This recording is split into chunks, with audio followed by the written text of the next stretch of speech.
Hello friends, welcome to CSC knowledge. Guys, ये हमारा complex variable differentiation का lecture number 9 है। हम लोग इसमें देखने जा रहे हैं हार्मोनिक फंक्शन कि हमारा हार्मोनिक फंक्शन क्या होता है। Any function which satisfy the Laplace equation is known as harmonic function.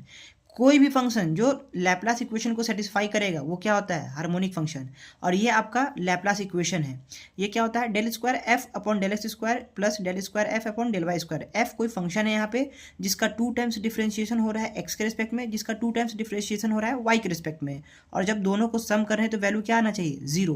तो यही आपका क्या कहलाएगा, लैप्लास इक्वेशन। और अगर ये टर्म को सेटिस्फाई कर रहा है, इस कंडीशन को सेटिस्फाई कर रहा है, तो ये क्या हो जाएगा हमारा हार्मोनिक फंक्शन, वो जो गिवन फंक्शन है एफ। लेकिन हम लोग यहाँ पे क्या करते हैं, जेड के टर्म में पढ़ते हैं, कॉम्प्लेक्स के टर्म में पढ़ रहे हैं ना, z equals to x plus iota y. तो हमारा जो भी जेड का वैल्यू दिया रहेगा उसको एक बार टू टाइम्स एक्स के टर्म में डिफरेंशिएट करेंगे और 2 टाइम्स वाई के टर्म में डिफरेंशिएट करेंगे और दोनों को ऐड करेंगे। अगर वो जीरो के इक्वल आ गया तो कहेंगे कि ये हमारा हार्मोनिक फंक्शन को सेटिस्फाई कर रहा है, सॉरी ये लैप्लास इक्वेशन को सेटिस्फाई कर रहा है, तो ये हमारा हार्मोनिक फंक्शन होगा जो गिवन फंक्शन है। ये आपका क्लैरिटी और होगा जब हम इस पर बेस्ड एक क्वेश्चन करेंगे भी, ठीक है। अब देखिए यहाँ पे एक थ्योरम आता है कि if f of z equals to u plus iota v is an analytic function then u and v are harmonic function. अगर एफ जेड आपका यू प्लस आयोटा वी है, ये आपको पता है। अगर एनालिटिक फंक्शन है तो u और v क्या होगा, हार्मोनिक होगा। ये कैसे प्रूफ होगा, तो इसको प्रूफ करने के लिए हमें क्या चाहिए, एक बार u का 2 टाइम्स x 2 टाइम्स y के साथ डिफरेंशिएट करके ऐड करेंगे तो जीरो आया तो कहेंगे कि u हमारा क्या है, हार्मोनिक फंक्शन है। एकदम सेम प्रोसेस, एकदम ध्यान से सुनिए। u क्या है, u प्लस आयोटा भी है यहाँ पे, u आपका रियल है, v यहाँ पे इमेजिनरी है। तो अगर u को u का अलग सेपरेट करेंगे, del square you upon del x square plus del square you upon del Y square, दोनों का सेपरेटेड निकाल कर अगर ऐड करेंगे वैल्यू जीरो की इक्वल आ गया तो हम क्या कहेंगे, u हमारा हार्मोनिक फंक्शन है। सिमिलरली v को क्या करेंगे, 2 टाइम्स डिफरेंशिएशन, एक बार del we upon del X और फिर दोबारा उसको करेंगे तो del square we upon del x square निकलेगा। सिमिलरली y के टर्म में निकालेंगे 2 टाइम्स और फिर दोनों को जोड़ेंगे तो क्या हो जाएगा, अगर जीरो आ गया तो क्या कहेंगे, v भी हमारा क्या है, हार्मोनिक फंक्शन है। चलिए इसको सॉल्व करते हैं। सबसे पहले देखिए, इस थ्योरम को प्रूव करने के लिए हम सी आर इक्वेशन का यूज़ करते हैं, ठीक है। क्योंकि इनिशियली हमें तो वैल्यू कुछ है नहीं गिवन, तो आपको पता है कि del u, C R equation क्या होता है आपका, del you upon del x equals to del we upon del y. एक ये होता है इक्वेशन, और एक इक्वेशन आपको क्या मिलता है, del you upon del y is equal to minus of del we upon del x. ये दो इक्वेशन आपको पता है, ठीक है, u और v के टर्म में रिस्पेक्ट में है। तो अब इसको क्या करेंगे, 2 टाइम्स डिफरेंशिएट करिए। 2 टाइम्स जब डिफरेंशिएट करिएगा तो क्या आ जाएगा, जैसे कि एक बार तो हो गया डिफरेंशिएशन के फॉर्म में डेल यू, अब 2 टाइम्स करिएगा तो डेल स्क्वायर यू आ जाएगा upon del x square equal to ये क्या आ जाएगा, डेल स्क्वायर भी upon del x del y. किसके टर्म में डिफरेंशिएट किए हैं, एक्स के टर्म में डिफरेंशिएट किए एक बार, ठीक है। यहाँ पे क्या किए, देखिए del you upon del x था तो एक्स के टर्म में किए तो यहाँ एक्स स्क्वायर हो गया, यहाँ पे डेल वाई के साथ क्या आ गया, डेल एक्स आ गया और डेल स्क्वायर भी हो गया। क्लियर हुआ। और दूसरे वालों को क्या करेंगे, v के रिस्पेक्ट में डिफरेंशिएट, y के रिस्पेक्ट में डिफरेंशिएट करेंगे। देखिए क्योंकि एक बार x के रिस्पेक्ट में तो कर दिए ना, हमें क्या करना होता है, ये हमारा सी आर इक्वेशन से मिला 2 टाइम्स x के रिस्पेक्ट में, तो एक बार x के रिस्पेक्ट में कर दिए u के लिए और एक बार क्या करेंगे, y के रिस्पेक्ट में करेंगे, ठीक है। तो डेल यहाँ पे देखिए सेकंड इक्वेशन को किसके रिस्पेक्ट में कर दिए, y के, तो हो जाएगा आपका del square you upon del Y square equals to minus of del square we upon del x del y. हो जाएगा ना, del x as it is y के रिस्पेक्ट में किए तो डेल वाई हो गया, ठीक है। अब क्या करेंगे, ये जो आपका इक्वेशन आया, सपोज करिए आपका इक्वेशन 3 हो गया, ये आपका 4 हो गया। आप दोनों को ऐड करिए, ऐड 3 प्लस 4। जब दोनों को ऐड करिएगा तो आपका ये टर्म देखिए प्लस माइनस आपको दिख रहा है, सिंपली कट जाएगा। क्या बचेगा, del square you upon del x square plus del square you upon del Y square equals to, ये देखिए प्लस में है ये माइनस में, ऐड करेंगे तो क्या हो जाएगा, प्लस माइनस माइनस, तो ये कैंसिल हो जाएगा, वैल्यू बचेगा क्या यहाँ पे, जीरो। तो u के लिए हमने क्या किया, लैप्लास इक्वेशन को सेटिस्फाई करा दिया कि ये हमारा लैप्लास इक्वेशन के फॉर्म में है। देखिए यहाँ पे u हमारा क्या हो गया, हार्मोनिक फंक्शन हो गया। क्यों, क्योंकि ये सेटिस्फाई कर रहा है लैप्लास इक्वेशन को। इसको हम करने के लिए क्या किए, सबसे पहले हमने v को हार्मोनिक, v को क्या करना है, हार्मोनिक प्रूफ करना है, ठीक है। u को तो हमने कर दिया। अब देखिए क्या हो जाएगा, v को करने के लिए आपको पता है कि v वाले टर्म को क्या करना पड़ेगा, स्क्वायर करना पड़ेगा, तभी तो हमारा आएगा del square v upon del x square. तो यहाँ पे किससे मल्टीप्लाई कर दे, पहला इक्वेशन में y से कर दीजिए और दूसरे में x से करेगा तो क्या हो जाएगा, देखिए डेल यू अपॉन, पहला में क्या कर रहे हैं, y से कर रहे हैं, किसके लिए, v के लिए, ठीक है। तो डेल यू अपॉन क्या हो जाएगा आपका, डेल एक्स किसके रिस्पेक्ट में कर रहे हैं हम लोग, वाई के, तो del y equals to del square we upon, ये क्या है, डेल वाई है ना, तो डेल वाई स्क्वायर हो जाएगा, वाई के रिस्पेक्ट में कर रहे हैं, तो ये हमारा इक्वेशन नंबर क्या बन जाएगा, मान लीजिए 5 बन गया, ठीक है। इसके बाद ये देखिए इसमें किसके रिस्पेक्ट में करेंगे, एक्स, कि वी के साथ क्या है उसको देख के करेंगे, किसके रिस्पेक्ट में कर रहे हैं। यहाँ पे वी के साथ देखिए, सबसे पहले समझिए, ध्यान से समझिए कि कब किसके रिस्पेक्ट में करना है। जैसे कि आपको यू के रिस्पेक्ट में निकालना था, तो यहाँ पे एक्स था यू के साथ, तो एक्स के रिस्पेक्ट में किए, यू के साथ यहाँ वाई था, तो यहाँ वाई के रिस्पेक्ट में किए, तभी तो आपको del square u upon del square, यहाँ पे del square u upon del Y square मिला, तो आप ऐड किए। सिमिलरली क्या करेंगे, जब वी का निकालेंगे तो वी के साथ पहले वाई था तो वाई के रिस्पेक्ट में किए, यहाँ पे एक्स है तो एक्स के रिस्पेक्ट में करेंगे अब, ठीक है। तो इसको जब करिएगा तो क्या हो जाएगा, del you upon del x del y minus यहाँ पे एज इट इज़ है, और ये क्या हो जाएगा, del square we upon del x square हो जाएगा, यहाँ पे एक्स के रिस्पेक्ट में किए, क्लियर है। अब सिमिलरली जब आप इसको ऐड करिएगा, लेकिन ऐड करिएगा तो यहाँ पे तो ऑलरेडी एक माइनस है, तो ये भी टर्म माइनस में आ जाएगा, लेकिन हमें क्या चाहिए, इस एडिशन होना चाहिए बीच में साइन, तो हम यहाँ पे क्या करेंगे, सब्ट्रैक्शन यूज़ करेंगे, और हमें दिख रहा है क्लियर कि यहाँ पे क्या है, ये माइनस यहाँ पे नहीं है, सब्ट्रैक्ट करेंगे तो यहाँ पे माइनस आ जाएगा, तो ये कैंसिल भी हो सकता है। तो 5 माइनस 6, 5 इक्वेशन में 6 को हटाएगा तो del you upon del x del y minus del you upon del x del y, ये कैंसिल, और जो माइनस है वो क्या बन जाता है, प्लस, जब सब्ट्रैक्ट करिएगा तो, क्यों, क्योंकि बीच में आप नेगेटिव साइन लगाएगा, यहाँ पे नेगेटिव ऑलरेडी है तो नेगेटिव पॉजिटिव हो जाएगा, तो क्या बन जाएगा, del square we upon del Y square plus del square we upon del x square, या तो आप इसको पहले लिख दीजिए तब आप ज़्यादा सुटेबल रहेगा। इक्वल्स टू क्या आ गया, कट के 0 आ गया। तो फ्रेंड्स आप देख रहे होंगे कि कितना सिंपल हमने क्या किया, प्रूफ कर दिया वी और यू को कि ये हमारा हार्मोनिक होगा, कैसे दिखा के, लैप्लास इक्वेशन को सेटिस्फाई करा के। तो फ्रेंड्स हार्मोनिक क्वेश्चन यही था। अब हम क्वेश्चन भी इस पर करेंगे तो सारा कॉन्सेप्ट क्लियर हो जाएगा। अगर यहाँ कुछ बच भी गया तो कोई इशू नहीं है, ठीक है। चलिए इससे पहले हम क्या करते हैं कि अपना मिलने थॉमसन मेथड होता है उसको देखते हैं कि वो हमारा क्या होता है, उसमें क्या क्या रूल्स आते हैं। फ्रेंड्स अब हम लोग देखेंगे हमारा मिलने थॉमसन मेथड। मिलने थॉमसन मेथड क्या होता है, इसके थ्रू हम क्या कैलकुलेट करते हैं, सबसे पहले ये पता होना चाहिए। तो मिलने थॉमसन मेथड से हम अपना analytic function F of Z को फाइंड करते हैं, ठीक है, समझ में आ गया आपको। उसके बाद इसमें 4 तरह का आपको केस मिलेगा, एक यू, एक वी, और आपने क्वेश्चन में देखा होगा u plus v equal to दिया हुआ रहता है, u minus v equal to दिया हुआ है, तो वो इसी से सॉल्व होता है, ठीक है। तो आपको पता होना चाहिए कि u क्या है, v क्या है आपका। तो जैसा कि आप देखते हैं कि f ऑफ जेड हमारा क्या होता है, u प्लस आयोटा v, जहाँ हमारा u जो होता है रियल पार्ट होता है, v जो होता है इमेजिनरी पार्ट होता है, ठीक है। तो क्वेश्चन में आपको ये नहीं दिया रहेगा कि u इक्वल टू ये दिया हुआ है, आपको दिया रहेगा कि रियल पार्ट इज गिवन। इससे आपको अंडरस्टैंड करना है कि u दिया हुआ है, रियल पार्ट दिया हुआ है, इसका मतलब u दिया हुआ है, और v दिया हुआ है, इमेजिनरी पार्ट दिया हुआ है, इसका मतलब v वाला पार्ट दिया हुआ है, ठीक है। अगर इमेजिनरी पार्ट देगा तो ये वाला टर्म लगाएंगे, रियल पार्ट इज गिवन रहेगा तो ये वाला लगाएंगे, ठीक है। अब देखिए फ्रेंड्स इसमें एक चीज़ और समझिए कि एनालिटिक फंक्शन होता क्या है, मतलब इसको सॉल्व कैसे करते हैं। सबसे पहले क्या करते हैं कि जो भी आपका फंक्शन गिवन है उसका एक्स और वाई दोनों के टर्म क्या करिए, डिफरेंशिएशन फाइंड करिए उसका। जो भी आपका पार्ट गिवन है, रियल पार्ट गिवन है चाहे इमेजिनरी पार्ट गिवन है, उसका क्या करिए, एक्स और वाई दोनों के रिस्पेक्ट में क्या करिए, डिफरेंशिएशन फाइंड करिए। और अगर रियल पार्ट गिवन है तो del you upon del x आप जो कैलकुलेट किए, जहाँ जहाँ इसका मतलब क्या होता है, जेड कॉमा 0, इसका मतलब डिफरेंशिएट करके जो आपका वैल्यू आया, मतलब जैसे कि एक्स के रिस्पेक्ट में करे तो एक्स ही टर्म में कुछ आएगा ना, एक्स वाई दोनों के टर्म में आएगा। जैसे कि मान लीजिए आया x square plus 2y plus 3, ठीक है। तो अब हम इसका मतलब ये होता है कि जहाँ जहाँ एक्स के है वहाँ पे एक्स के प्लेस पे जेड पुट कर दीजिए और वाई के प्लेस पे 0 पुट कर दीजिए, इसका मतलब ये होता है। और minus iota del you upon del y, y के रिस्पेक्ट में वापस से यू को डिफरेंशिएट करेंगे, जहाँ जहाँ आपका एक्स है वहाँ जेड पुट करिए और वाई की जगह 0 पुट करिए, और प्लस सी, ये भूलिएगा मत, ये अक्सर हम लोग सॉल्व करते वक्त छोड़ देते हैं, तो इसको ध्यान रखना है, ये हमारा सी आंसर में ऐड होगा, क्लियर है। अब देखिए यहाँ पे सिमिलरली जब v आपका इमेजिनरी पार्ट गिवन है तो वैसे ही y के रिस्पेक्ट में डिफरेंशिएट करेंगे, x के रिस्पेक्ट में डिफरेंशिएट करेंगे, लेकिन यहाँ जो आपका del v upon del x है वो आयोटा के साथ आता है, ठीक है ना। v वाले टर्म में x का जो डिफरेंशिएशन रिस्पेक्ट में करेगा वो आयोटा के साथ रहता है, लेकिन यहाँ पे y वाला रहता है। ये सब अंतर आपको याद रखना है, जब प्रैक्टिस करेगा आपका हो जाएगा 100%, और अगर नहीं भी समझ में आ रहा है तो जब क्वेश्चन करेंगे तो 100% क्लियर हो जाएगा, ठीक है। करना क्या है, अगर इमेजिनरी पार्ट गिवन है तो उसका भी x y के रिस्पेक्ट में डिफरेंशिएशन निकालिए, और इस पार्ट का मतलब ये हुआ कि डिफरेंशिएट करके y के रिस्पेक्ट में जहाँ जहाँ x है उस प्लेस पे z पुट करिए और y की जगह 0 पुट करिए। देखते हैं ना, आप पता है ना आपको, ऐसे 3 4 दिया हुआ है तो कहते हैं ना कि कोऑर्डिनेट क्या हो गया, x इक्वल टू ये x होता है, ये y होता है, x1 y1 ऐसे कहते हैं ना। सिमिलरली वही है, आप क्या करिए, बस y के रिस्पेक्ट में डिफरेंशिएट करिए और जहाँ जहाँ x है वहाँ z पुट करिए, जहाँ जहाँ y है वो 0 पुट करिए, यही रोल प्ले कर रहा है यहाँ पे, ठीक है। और सिमिलरली यहाँ पे तो ये पार्ट और ज़्यादा क्लियर होगा जब हम क्वेश्चन करेंगे, ठीक है। आइए अब क्वेश्चन देखते हैं। तो फ्रेंड्स यहाँ पे हमारा क्वेश्चन है, find the analytic function f z equals to u plus iota v, real part is given, real part is this x cube minus 3xy² plus 3x² minus 3y²। तो यहाँ पे आपको क्वेश्चन अच्छे से समझ में आ गया, आपको क्या निकालना है, एनालिटिक फंक्शन निकालना है, रियल पार्ट क्या है, गिवन है। तो आपको समझ में आ गया कि कौन सा फॉर्मूला आएगा क्लियरली।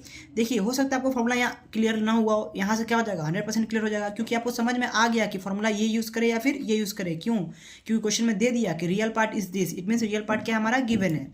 तो फॉर्मूला कौन सा लगेगा, ये।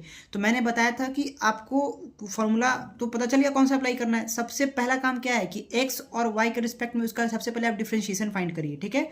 सबसे पहले आप ये टर्म निकालिए, del you upon del X और del you upon del Y, ठीक है। उसके बाद क्या करेंगे, ये डिफरेंशिएशन करने के बाद जहाँ जहाँ एक्स है वहाँ जेड पुट करिए और जहाँ वाई आएगा वहाँ 0 कर दीजिएगा। सिमिलरली इसमें भी वही करेंगे, ठीक है। तो आपको ये स्टेप अच्छे से अब समझ में आ गया होगा।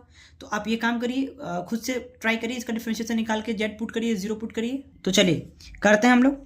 एक्स के रिस्पेक्ट में पहले डिफरेंशिएशन करना है, तो क्या हो जाएगा, एक्स क्यूब का 3x² x to the power n वाले फॉर्मूला से 3x² हो गया, ये क्या हो जाएगा -3y² हो जाएगा इसका।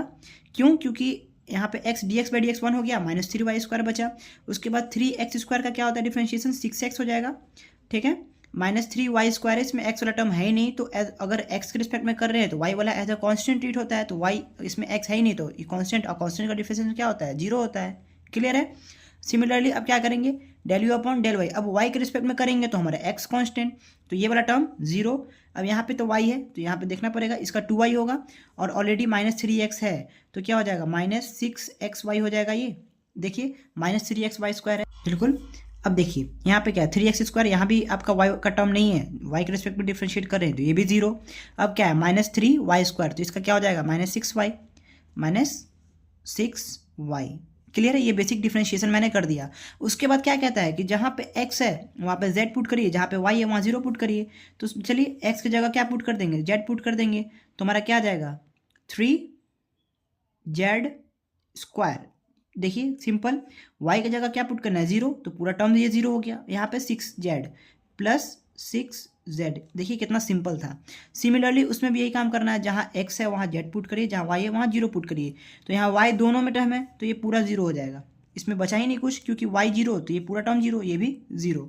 तो हमने क्या किया, ये पार्ट सॉल्व कर लिया, बस आप इसमें पुट कर दीजिए वैल्यू, तो आपका जो f ऑफ z है वो क्या निकल जाएगा। देखिए बस सिंपल सा, जब ये वैल्यू सेपरेटली हमने कैलकुलेट किया डायरेक्टली रख देंगे, तो माइनस इसका ये जो पार्ट है del you upon del x वाला, ये पार्ट हमने ये सॉल्व किया, क्या आ गया हमारा 3z² प्लस 6zdz, ये हुआ हमारा माइनस आयोटा इंटीग्रेशन ऑफ, अब ये पार्ट हमने यहाँ पे सॉल्व किया, ठीक है। इसका क्या आ गया, ये टर्म ही पूरा 0 आ गया, तो ये पूरा 0 हो गया प्लस c।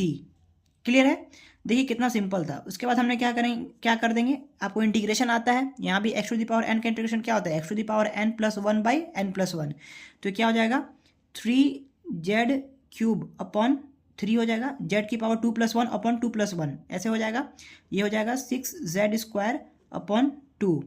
उसके बाद क्या हो जाएगा, ये तो पूरा टर्म ही 0 हो गया क्योंकि वैल्यू 0 है, यहाँ पे 0 रखिएगा सारा 0। अब बचा क्या, प्लस c, याद रखिएगा ये c छोड़िएगा नहीं, हम लोग c कैलकुलेट करते वक्त छोड़ देते हैं। 3 से 3 कैंसिल, बचा क्या आपका z³, और जब इससे इसको कैंसिल करिएगा तो 3 हो जाएगा। इट मीन्स दैट आपका जो फाइनल आंसर आया वो क्या है, z³ plus 3z² plus c।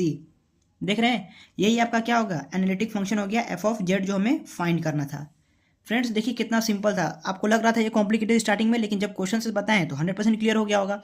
सबसे पहला काम क्या है, जो भी आपका फंक्शन दिया हुआ है उसका x और y दोनों के टर्म में डिफरेंशिएशन करिए। उसके बाद x के प्लेस पे z पुट करिए, y के प्लेस पे 0 पुट करिए, चाहे दोनों में से कोई भी हो। यहाँ तक एकदम सिमिलर स्टेप है। जब फॉर्मूला में पुट करेंगे तो पहला पार्ट जो अब v में सिर्फ चेंज क्या होता है कि स्टार्टिंग में आयोटा के साथ x वाला टर्म रहता है, जिसका x टर्म में डिफरेंशिएट किए हैं, ठीक है ना, और स्टार्टिंग में y वाला, ठीक है। तो ये बहुत ही सिंपल था। अब इसमें एक पार्ट अगर क्वेश्चन और पूछ देता, तो आप अगर आपसे यहीं पे पूछ देता कि आपने जो एनालिटिक फंक्शन निकाला है, अगर इसी में आप इमेजिनरी पार्ट डिफाइन करिए, ये आपका कौन सा पार्ट गिवन है जिसमें आयोटा नहीं है, इसमें रियल पार्ट है ना ये, और जो आयोटा के साथ होता है वो आपका इमेजिनरी पार्ट होता है। अगर आपको कह दे कि आप इमेजिनरी पार्ट को फाइंड कर सकते हैं अगर आपको एनालिटिक फंक्शन निकल गया, तो बिल्कुल कर सकते हैं। कैसे? क्योंकि आपको पता है कि हमारा किसके टर्म में जो हमारा एनालिटिक फंक्शन आया वो किस टर्म में आया, जेड के टर्म में आया, एफ ऑफ जेड आया ना। एफ ऑफ जेड कहने का मतलब क्या आया, Z cube plus 3z² plus सी, इस फॉर्म में आया, जेड के फॉर्म में आया ना। और आपको जेड का वैल्यू क्या पता है, एक्स प्लस आयोटा वाई। अब तो अगर आपसे कह दे कि क्वेश्चन में आगे कह देता कि also find its imaginary part, तो क्या करते हैं, जेड क्यूब की जगह क्या रख देते हैं, जेड का वैल्यू रख देते हैं x plus iota y. X plus iota y का होल क्यूब हो जाता है, प्लस 3z² है तो एक्स प्लस आयोटा वाई का होल स्क्वायर हो जाएगा ये, और प्लस सी। तो फ्रेंड्स ऐसे ही जब a प्लस बी का होल क्यूब निकाल के सॉल्व करते हैं, उसके बाद वही काम करते हैं, जो रियल पार्ट होता है उसको एक साइड करेंगे तो आई थिंक हमारा यही आएगा, और जो रेस्ट जो आयोटा के साथ बचेगा वो हमारा इमेजिनरी पार्ट हो जाएगा। तो फ्रेंड्स इमेजिनरी पार्ट भी हम कैलकुलेट कर सकते हैं अगर आपका एफ ऑफ जेड निकल गया तो आगे चलिए ऐसा क्वेश्चन एक और फाइंड करते हैं हम लोग, देखते हैं क्या होता है। फ्रेंड्स ये हमारा एक क्वेश्चन है, सो दैट ई की power x x cos Y minus Y sine Y जो harmonic function, also find the imaginary part for the function E की power x x cos Y minus sine Y. तो friends यहाँ पे दो part है, एक में आपको फाइंड शो करना है हार्मोनिक फंक्शन, दूसरा में फाइंड करना है imaginary part for the function. तो यहाँ जो गिवन है आपका क्या है, ये रियल पार्ट गिवन है या इमेजिनरी, कैसे पता चलेगा, यहाँ पे आयोटा वाला कोई टर्म है ही नहीं, इससे हमको पता चल गया कि ये जो भी फंक्शन है वो रियल पार्ट में है। इट मीन्स ये हमारा क्या है, यू है, ठीक है। और यहाँ पे कह रहा है कि शो करिए कि हार्मोनिक फंक्शन है। हार्मोनिक फंक्शन शो करने के लिए क्या करना पड़ता है फ्रेंड्स, 2 टाइम्स एक्स के रिस्पेक्ट में और 2 टाइम्स वाई के रिस्पेक्ट में गिवन फंक्शन को क्या करिए, डिफरेंशिएट करिए। और जब दोनों को ऐड करिएगा तो अगर वैल्यू 0 आया, इसका मतलब क्या है, वो हार्मोनिक फंक्शन है, इसका मतलब वो लैप्लास को क्या कर रहा है, सेटिस्फाई कर रहा है। कैसे, सपोज करिए जैसे ये आपका क्या गिवन है, यू गिवन है। क्यों यू गिवन है, कैसे पता चला, क्योंकि ये आपका रियल पार्ट है। तो क्या हो गया, x cos Y minus Y sine y, ये हो गया, ये आपका गिवन है। उसके बाद हम लोग क्या करते हैं, सबसे पहले कि del you upon del x निकालते हैं। क्यों, लैप्लास इक्वेशन को प्रूफ करने के लिए हमने पता है कि 2 टाइम्स एक्स के रिस्पेक्ट में और 2 टाइम्स वाई के रिस्पेक्ट में करेंगे, दोनों को जोड़ देंगे, हो गया। यहाँ पे किसके रिस्पेक्ट में कर रहे हैं, एक्स के रिस्पेक्ट में, तो ये यू इंटू वी का फॉर्मूला लगेगा, यू इंटू वी में लगेगा। तो एक बार इसको एज इट इज रखें और इसका डिफ्रेंशिएशन करेंगे तो क्या हो जाएगा, d x by d x 1, और इसके साथ में कॉस वाई है तो cos y as it is लिखा जाएगा, और इसका क्या हो जाएगा, 0 होगा डिफ्रेंशिएशन, क्योंकि वाई है, इसमें एक्स वाला टर्म है ही नहीं। तो ये क्या हो जाएगा फिर, u into differentiation of v plus v differentiation of u। यहाँ पे क्या बचा, इसका डिफ्रेंशिएशन कर दिए तो इसको एज इट इज लिख दीजिए, x cos Y minus Y sine y, ठीक है। और e की पावर x का डिफ्रेंशिएशन क्या होता है, e की पावर x ही होता है, कोई चेंज नहीं होगा, ठीक है। तो ये हमारा del you upon del x निकलेगा, लेकिन हमें क्या करना है, 2 टाइम्स करना है ना, तो एक बार और करेंगे, del square you upon del x square. तो जब इसका करिएगा तो फ्रेंड्स एक चीज़ देखिए, अब इसका भी आपको वापस से करना पड़ेगा। तो इसका जब किए तो हमारा यही वैल्यू आया ना, जैसे कि आप कर सकते हैं सेपरेटली, फिर से यू इंटू वी इसमें लगेगा, इसमें भी यू इंटू वी लगेगा, लेकिन इस पार्ट को तभी सॉल्व किया आपने, देखिए यही पार्ट तो है।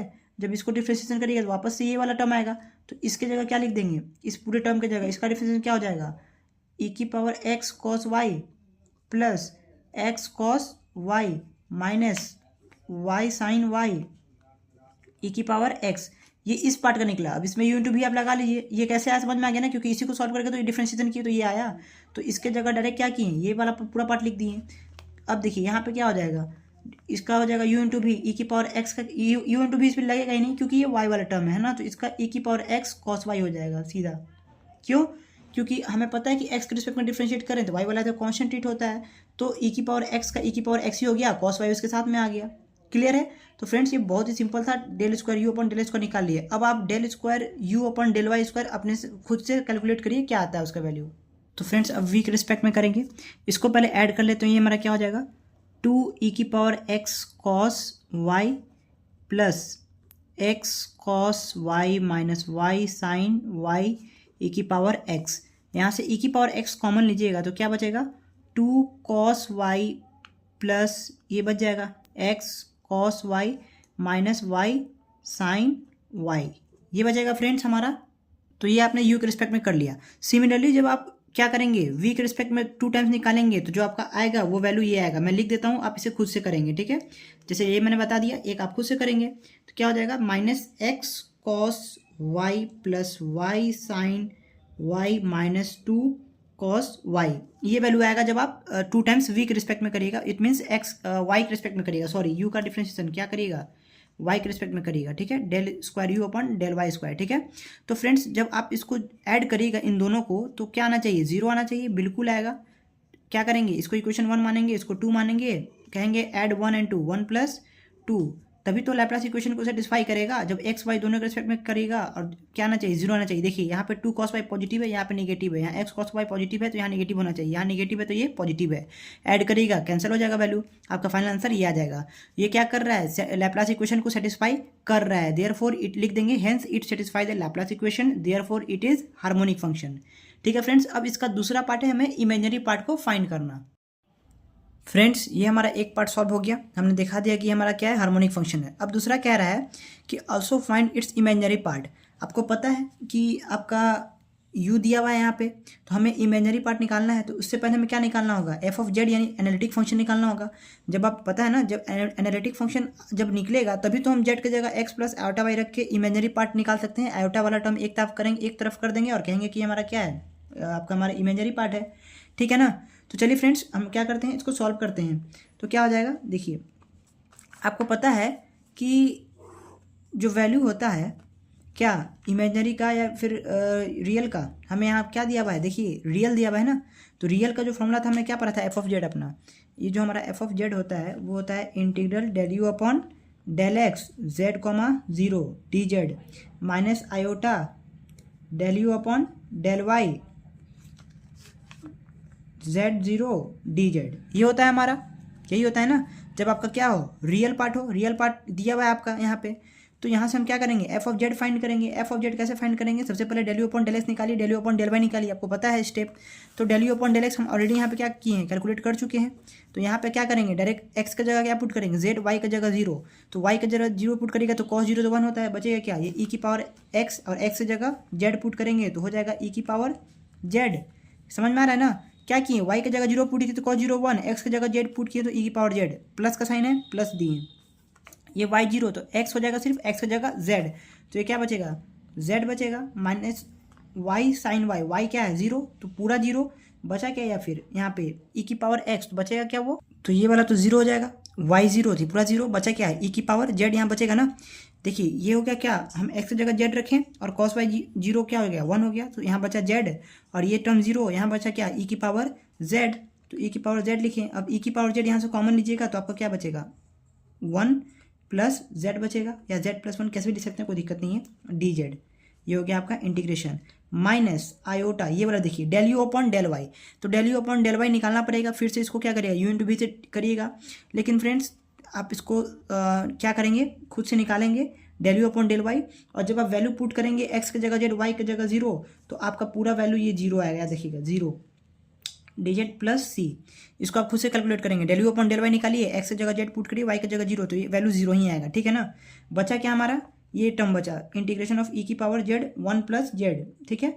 अब यहाँ से आपको क्या करिए, लेबनीज से सॉल्व कर लीजिए। लेबनीज आपको पता है u इंटीग्रल u इंटू भी के फॉर्म में रहता है, u भी डी एक्स रहता है ना ऐसे, तो वो हो जाता है u v1 minus u dash v2 plus u double dash v3, ऐसे करके लेबनीज के थ्रू क्या करिए सॉल्व कर लीजिए। क्या होता है, u उस टर्म को लेते हैं जो आगे चल के 0 हो जाए उसका डिफ्रेंशिएशन, क्यों, क्योंकि u का ऑलवेज लेबनीज में डिफ्रेंशिएशन होता है और v में क्या होता है इंटीग्रेशन होता है v का। इनिशियली u का एज इट इज लिख देते हैं, जो होता है u डैश का मतलब हो गया डिफ्रेंशिएशन ऑफ u, और v1 v2 v3 का मतलब हो गया डिफ्रेंशिएशन ऑफ v। ठीक है। तो u किसका करते हैं, उसका u उसको चूज करते हैं जिसका डिफ्रेंशिएशन आगे चल के कांस्टेंट में बदल जाए और 0 हो जाए। यहाँ पे देखिए e की पावर z है, तो इसका डिफ्रेंशिएशन ले चाहे इंटीग्रेशन ले, ऑलवेज क्या रहेगा, ये e की पावर z मतलब 0 कभी नहीं हो सकता है, तो u इसको नहीं लेंगे। 1 प्लस जेड क्या 0 हो सकता है आगे चल के, तो 1 तो ऑलरेडी कॉन्स्टेंट है, तो ये क्या हो जाएगा डी जेड, ये 0 हो जाएगा 1, और जेड का क्या हो जाएगा, जब एक बार करिएगा तो 1 होगा, जैसे जेड का डिफ्रेंशिएशन करिएगा एक बार D Z by D Z 1 हो गया, और फिर 1 का आगे चल के डिफ्रेंशिएशन यहाँ पे यू डबल डैश में करिएगा तो 0 हो जाएगा। इट मीन समझ में आया ना आपको कि यू किसको चूज करना है, जिसका डिफ्रेंशिएशन आगे चल के 0 हो जाए, क्योंकि लेबनीज में ये फॉर्मूला ही है। इसका डिटेल आपके पिछले वीडियो में मिल जाएगा, यूनिट 1 में लेक्चर नंबर 8 या 9 में आई थिंक, लेबनीज इंटीग्रेशन से अलग बना हुआ है, आप देख सकते हैं उसमें प्रॉपर एक्सप्लेनेशन है। ठीक है। तो फ्रेंड्स यहाँ पे जब आप लेबनीज से सॉल्व करिएगा, तो जब इसको सॉल्व कर लीजिएगा तो ये आपका आएगा जेड ई की पावर जेड प्लस सी, जेड ई की पावर जेड प्लस। चलिए दिखा देते हैं कि ये कैसे आ रहा है हमारा। ठीक है। देखिए यहाँ पे u इंटू भी मैंने बोला ना लगाने के लिए, जब भी लेबनीज से कैसे सॉल्व करेंगे, सबसे पहले u, तो u किसको मान रहे हैं 1 प्लस जेड को, तो उसको एज इट इज रहने दीजिए, और इंटीग्रेशन क्या होता है v1 का मतलब हो गया इंटीग्रेशन ऑफ v। ठीक है। तो यहाँ पे v क्या है हमारा, ये है और ये हमारा u है, तो e की पावर जेड का इंटीग्रेशन वही रहता है, कोई चीज़ नहीं आता है। ये हमने पहला कर लिया यू वी वन। दूसरा क्या है minus u dash v two, तो इसका करिएगा तो 1 का 0, जेड का क्या हो जाएगा 1, ठीक है। उसके बाद क्या है यू डैश हो गया हमारा। अब वी टू मतलब वी वन का जो आपने यू मतलब जो वी वन आया अब उसका क्या निकालना है वी टू, ई की पावर जेड का क्या हो जाएगा ई की पावर जेड ही हो जाएगा, ठीक है। वी टू निकल गया आपका। उसके बाद आगे करेंगे ही नहीं, क्यों, क्योंकि 1 का आगे जब सॉल्व करेंगे तो डिफ्रेंसिएशन क्या आ जाएगा 0, इसीलिए यहीं पे हमारा ये सॉल्व हो गया। अब जब इसको ई की पावर जेड कॉमन लीजिएगा तो क्या बचेगा 1 प्लस जेड माइनस 1, यहाँ से 1 से 1 खत्म। ये प्लस सी भूलिएगा मत गाइस, ये हम लोग छोड़ देते हैं, ठीक है ना। तो बचा क्या यहाँ पे प्लस सी है, तो ई की पावर जेड और जेड इंटू में प्लस सी, ये आया, यही चीज़ आपका यहाँ पे है। तो एफ ऑफ जेड निकल गया आपका ये।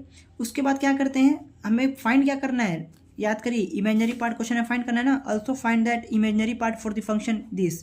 तो आपने फंक्शन एनालिटिक फंक्शन निकाल लिया। अब पिछले क्वेश्चन में मैंने आपको बताया था जब एनालिटिक फंक्शन आप एफ ऑफ जेड फाइंड कर लिए तो जेड के प्लेस पे क्या कर देंगे X plus iota Y put कर देंगे, एक्स प्लस आयोटा वाई ई की पावर जेड, और जेड यहाँ पे क्या है x plus iota Y plus C, ये हो गया। अब इसी को जब आप सॉल्व करिएगा तो आपका आ जाएगा आयोटा का टर्म वाला क्या हो जाएगा इमेजिनरी पार्ट हो जाएगा। चलिए देख लेते हैं कैसे होता है ये वाला। सबसे पहले क्या करेंगे कि इसको ब्रेक करेंगे, इसको आप आगे लिख लीजिए एक्स प्लस आयोटा वाई, इसको लिख दिए, इसको ब्रेक कर लिए ई की पावर एक्स ई की power iota Y plus c, as it is चलेगा, ठीक है फ्रेंड्स। कुछ नहीं किए, बस जो था उसको ई की पावर एक्स ई की पावर आयोटा वाई, जब पावर को सेपरेट कर लिए बेस सेम है, देखिए फिर सॉल्व करिएगा तो यही चीज़ आएगा। तो उसके बाद क्या करेंगे, देखिए एक्स प्लस आयोटा वाई ई की power x as it is है। अब आपको पता होगा कि ई की पावर आयोटा थीटा का एक फॉर्मूला मैंने आपको पिछले ही बताया था, ई की पावर आयोटा थीटा क्या होता है cos theta plus iota sine theta. E की पावर आई थीटा का ये फॉर्मूला होता है, ये बहुत जगह यूज आने वाला है, तो इसको याद कर लीजिए। ई की पावर आयोटा थीटा का फॉर्म है ना, तो ये क्या हो जाएगा कॉस थीटा, थीटा का जगह क्या है वाई है, तो हो जाएगा cos Y plus iota sine y plus c. Friends जब आप इसको सॉल्व करिएगा तो आपका आ जाएगा क्या आ जाएगा, जब इसको सॉल्व करिएगा तो रियल पार्ट को एक तरफ कर लीजिए, इमेजिनरी पार्ट को एक तरफ कर लीजिए, और सब में से ई की पावर एक्स कॉमन ले लेंगे, तो बचेगा x cos Y plus iota x sine y plus iota y cos Y plus iota square -1 हो जाएगा, ये आगे चल के साइन वाई साइन वाई और प्लस सी, यही आपका क्या हो जाएगा आंसर हो जाएगा। अब इसी में से रियल पार्ट आपका क्या आ जाएगा यही आ जाएगा ई की power x x cos y, जो मतलब आपको क्वेश्चन दिया हुआ था ई की power x x cos Y minus Y sine y, ये रियल पार्ट हो जाएगा, और जो बच गया आयोटा के साथ वो आपका इसमें से इमेजिनरी पार्ट हो जाएगा। फ्रेंड्स तो क्वेश्चन में कोई भी मुश्किल नहीं था, सबसे बहुत ही सिंपल क्वेश्चन था। क्वेश्चन में सबसे पहले आपको हार्मोनिक का प्रूफ करने के लिए, हार्मोनिक के लिए क्या दिखा दिया हमने लैप्लास दिखा दिया। लैप्लास दिखाने के लिए क्या होता है कि एक बार जो आपका गिवन फंक्शन था उसको एक्स के रिस्पेक्ट में करिए 2 टाइम्स और y के रिस्पेक्ट में करिए 2 टाइम्स, दोनों को ऐड करिए, वैल्यू क्या आना चाहिए 0, तो सेटिस्फाई कर दिया लाप्लास इक्वेशन को, तो वो हमारा हार्मोनिक हो गया। दूसरा कहा कि इमेजिनरी पार्ट फाइंड करिए। इमेजिनरी पार्ट फाइंड करने के लिए हमने क्या किया, जो हमारा u दिया हुआ था उससे हमने रियल पार्ट दिया हुआ था हमारा, तो रियल पार्ट की हेल्प से हमने पहले क्या निकाला, इमेजिनरी निकालने से पहले हमको एनालिटिक फंक्शन पता होगा, तब तो उसमें हम एक्स प्लस आयोटा वाई रखेंगे जेड का, इसीलिए हमने यू के हेल्प से क्या निकाला एनालिटिक फंक्शन निकाल लिया एफ जेड, और एफ जेड में क्या किया u x plus iota Y put कर दिया, और x plus iota Y put करके आयोटा के साथ में जो टर्म रहेगा वो आपका क्या हो जाएगा इमेजिनरी पार्ट हो जाएगा, और यही हमारा क्या हो जाएगा आंसर हो जाएगा। तो फ्रेंड्स कोई मुश्किल नहीं था इस क्वेश्चन में, ठीक है। तो फ्रेंड्स हमने दो देख लिया u और v से कैसे सॉल्व होता है, जो हमने मिलने थॉमसन मेथड देखा, u और v तो समझ में आ गया। अब एक स्पेशल केस क्या आता है हमारा कि u प्लस v में क्वेश्चन रहेगा, u माइनस v में क्वेश्चन रहेगा, तो उसको कैसे सॉल्व करेंगे, चलिए उसका कॉन्सेप्ट देखते हैं। फ्रेंड्स अब हम लोग क्या देखने जा रहे हैं, हमारा जो पैटर्न था u माइनस वी और u प्लस वी वाला, कि वो कैसे सॉल्व होता है और वो क्या होता है। तो सबसे पहले आपको ये रिवाइज करा देते हैं कि जो हमने अभी पढ़ा था u और v, जिससे हम एनालिटिक फंक्शन को फाइंड कर रहे थे, स्मॉल f ऑफ z को फाइंड कर रहे थे ना एनालिटिक फंक्शन u और v के थ्रू, तो इसी से इसका डायरेक्ट लिंक है।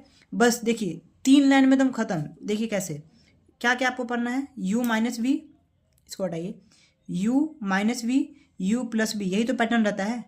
क्वेश्चन आपको इसी तरह गिवन रहेगा, ठीक है ना। चाहे तो आप इसके लिए अपना वर्कबुक भी चेक कर सकते हैं। क्वेश्चन नंबर 87 और question number 90, question number 87 u minus v पे है और क्वेश्चन नंबर 90 आपका u प्लस वी पे है। ये क्वेश्चन हम कराएंगे, ठीक है ना, इस क्वेश्चन आपको इसमें आएगा, टेंशन नहीं लेना है, ठीक है ना। तो फ्रेंड्स करेंगे क्या, जब u माइनस वी दिया रहे u प्लस वी के फॉर्म में आपको अगर इक्वेशन गिवन है तब क्या करेंगे, तो देखिए कुछ नहीं, एकदम सिंपल है। u माइनस वी रहे तो इसको कैपिटल ऑफ u कर दीजिए, u माइनस वी रहे तो capital u, u plus v रहे तो कैपिटल v, ठीक है ना। एकदम ध्यान से सुनिए, u माइनस वी रहे स्मॉल में क्वेश्चन में गिवन तो इसको कैपिटल u मान लीजिए, u प्लस b दिए रहे तो इसको कैपिटल v मान लीजिए, प्लस रहे तो v, माइनस रहे तो u, एकदम याद कर लीजिए इसको, ठीक है ना। और उसके बाद क्या करते हैं, सेम काम जो आप u के लिए करते थे इसी फॉर्मूला का यूज करके एकदम सेम प्रोसेस, इसी से u इक्वल टू ये हो जाएगा कैपिटल u इक्वल टू, ठीक है ना। जैसे कि यहाँ पे कर दे रहे हैं हम, capital u equal to same process करिए, u का del you upon del x निकालिए, del you upon del Y निकालिए, x की जगह z पुट करिए, y की जगह 0 पुट करिए, एकदम सेम प्रोसेस होगा, कोई चेंजिंग नहीं है इसमें, बस जो u माइनस वी दिया रहेगा उसको कैपिटल u मान लीजिए। तो फ्रेंड्स कुछ ना कुछ तो डिफरेंस आता होगा, तो डिफरेंस आता कहाँ है, बिल्कुल आता है, डिफरेंस कहाँ पे आएगा, आंसर में आएगा। जब आप फाइनल एफ जेड निकालिएगा तो ये आपका स्मॉल एफ ऑफ जेड नहीं निकलेगा, वो क्या निकलेगा, कैपिटल एफ जेड निकलेगा आपका। क्यों, क्योंकि आपने कैपिटल यू में कन्वर्ट कर दिया, कैपिटल वी में कन्वर्ट कर दिया, ठीक है ना। तो ये आपका एनालिटिक फंक्शन नहीं आया, बल्कि एक फंक्शन आया जो कैपिटल वैल्यू आपने लिया ना, चेंज किया इसको यू में, इस यू के लिए आया। तो हमारा ये वाला वैल्यू कैसे आएगा, स्मॉल एफ ऑफ जेड, क्योंकि हम क्या निकालते हैं, u minus b u plus b, हमें निकालना क्या है, एनालिटिक फंक्शन निकालना है, स्मॉल एफ ऑफ जेड निकालना है। तो उसके लिए बस क्या आता है, इन दोनों के बीच में एक रिलेशन होता है, वो हो गया हमारा काम खत्म। तो बचा क्या, एफ ऑफ जेड बराबर क्या होता है, capital F of Z upon 1 plus iota, खत्म फ्रेंड्स, यही था इसमें, बस बन जाएगा आपसे। सबसे पहले u माइनस भी दिया होता है, इसको u माने, एकदम सेम प्रोसेस किए हैं, x के रिस्पेक्ट में डिफरेंशिएट किए, y के रिस्पेक्ट में डिफरेंशिएट किए, x के प्लेस पे z किए, y के प्लेस पे 0 किए, वैल्यू यहाँ पे रख दिए, ठीक है। उसके बाद जो आपका आया वो एफ जेड नहीं आएगा, बल्कि क्या आएगा, कैपिटल एफ ऑफ जेड आएगा। क्यों, क्योंकि हमने u में कन्वर्ट कर दिया है कैपिटल में। तो उसके बाद ये स्मॉल लाने के लिए क्या करना पड़ता है, capital F z by 1 plus iota, तो आपका final small f of z आ जाएगा, ये आ जाएगा। सिमिलरली यहाँ पे u प्लस वी है ना, तो इसको कैपिटल v मानेंगे, जब v मानेंगे तो ये वाला फॉर्मूला यूज करेंगे, ठीक है ना। सिमिलरली v को x के और y के साथ डिफ्रेंशिएट करिए, उसके बाद x की जगह z, y की जगह 0। सिमिलरली इसमें भी, तो इसमें भी क्या आएगा, कैपिटल एफ ऑफ जेड ही निकलेगा आपका, उसको भी इसी रिलेशन से क्या कर लेंगे, फाइंड कर लेंगे v। तो u और v समझ में आ गया ना आपको, इसका क्या रिलेशन था, क्या कॉम्बिनेशन था, और कैसे हमने एनालिटिक फंक्शन निकाला इसका हेल्प करके, इसका हेल्प लेके, ठीक है ना।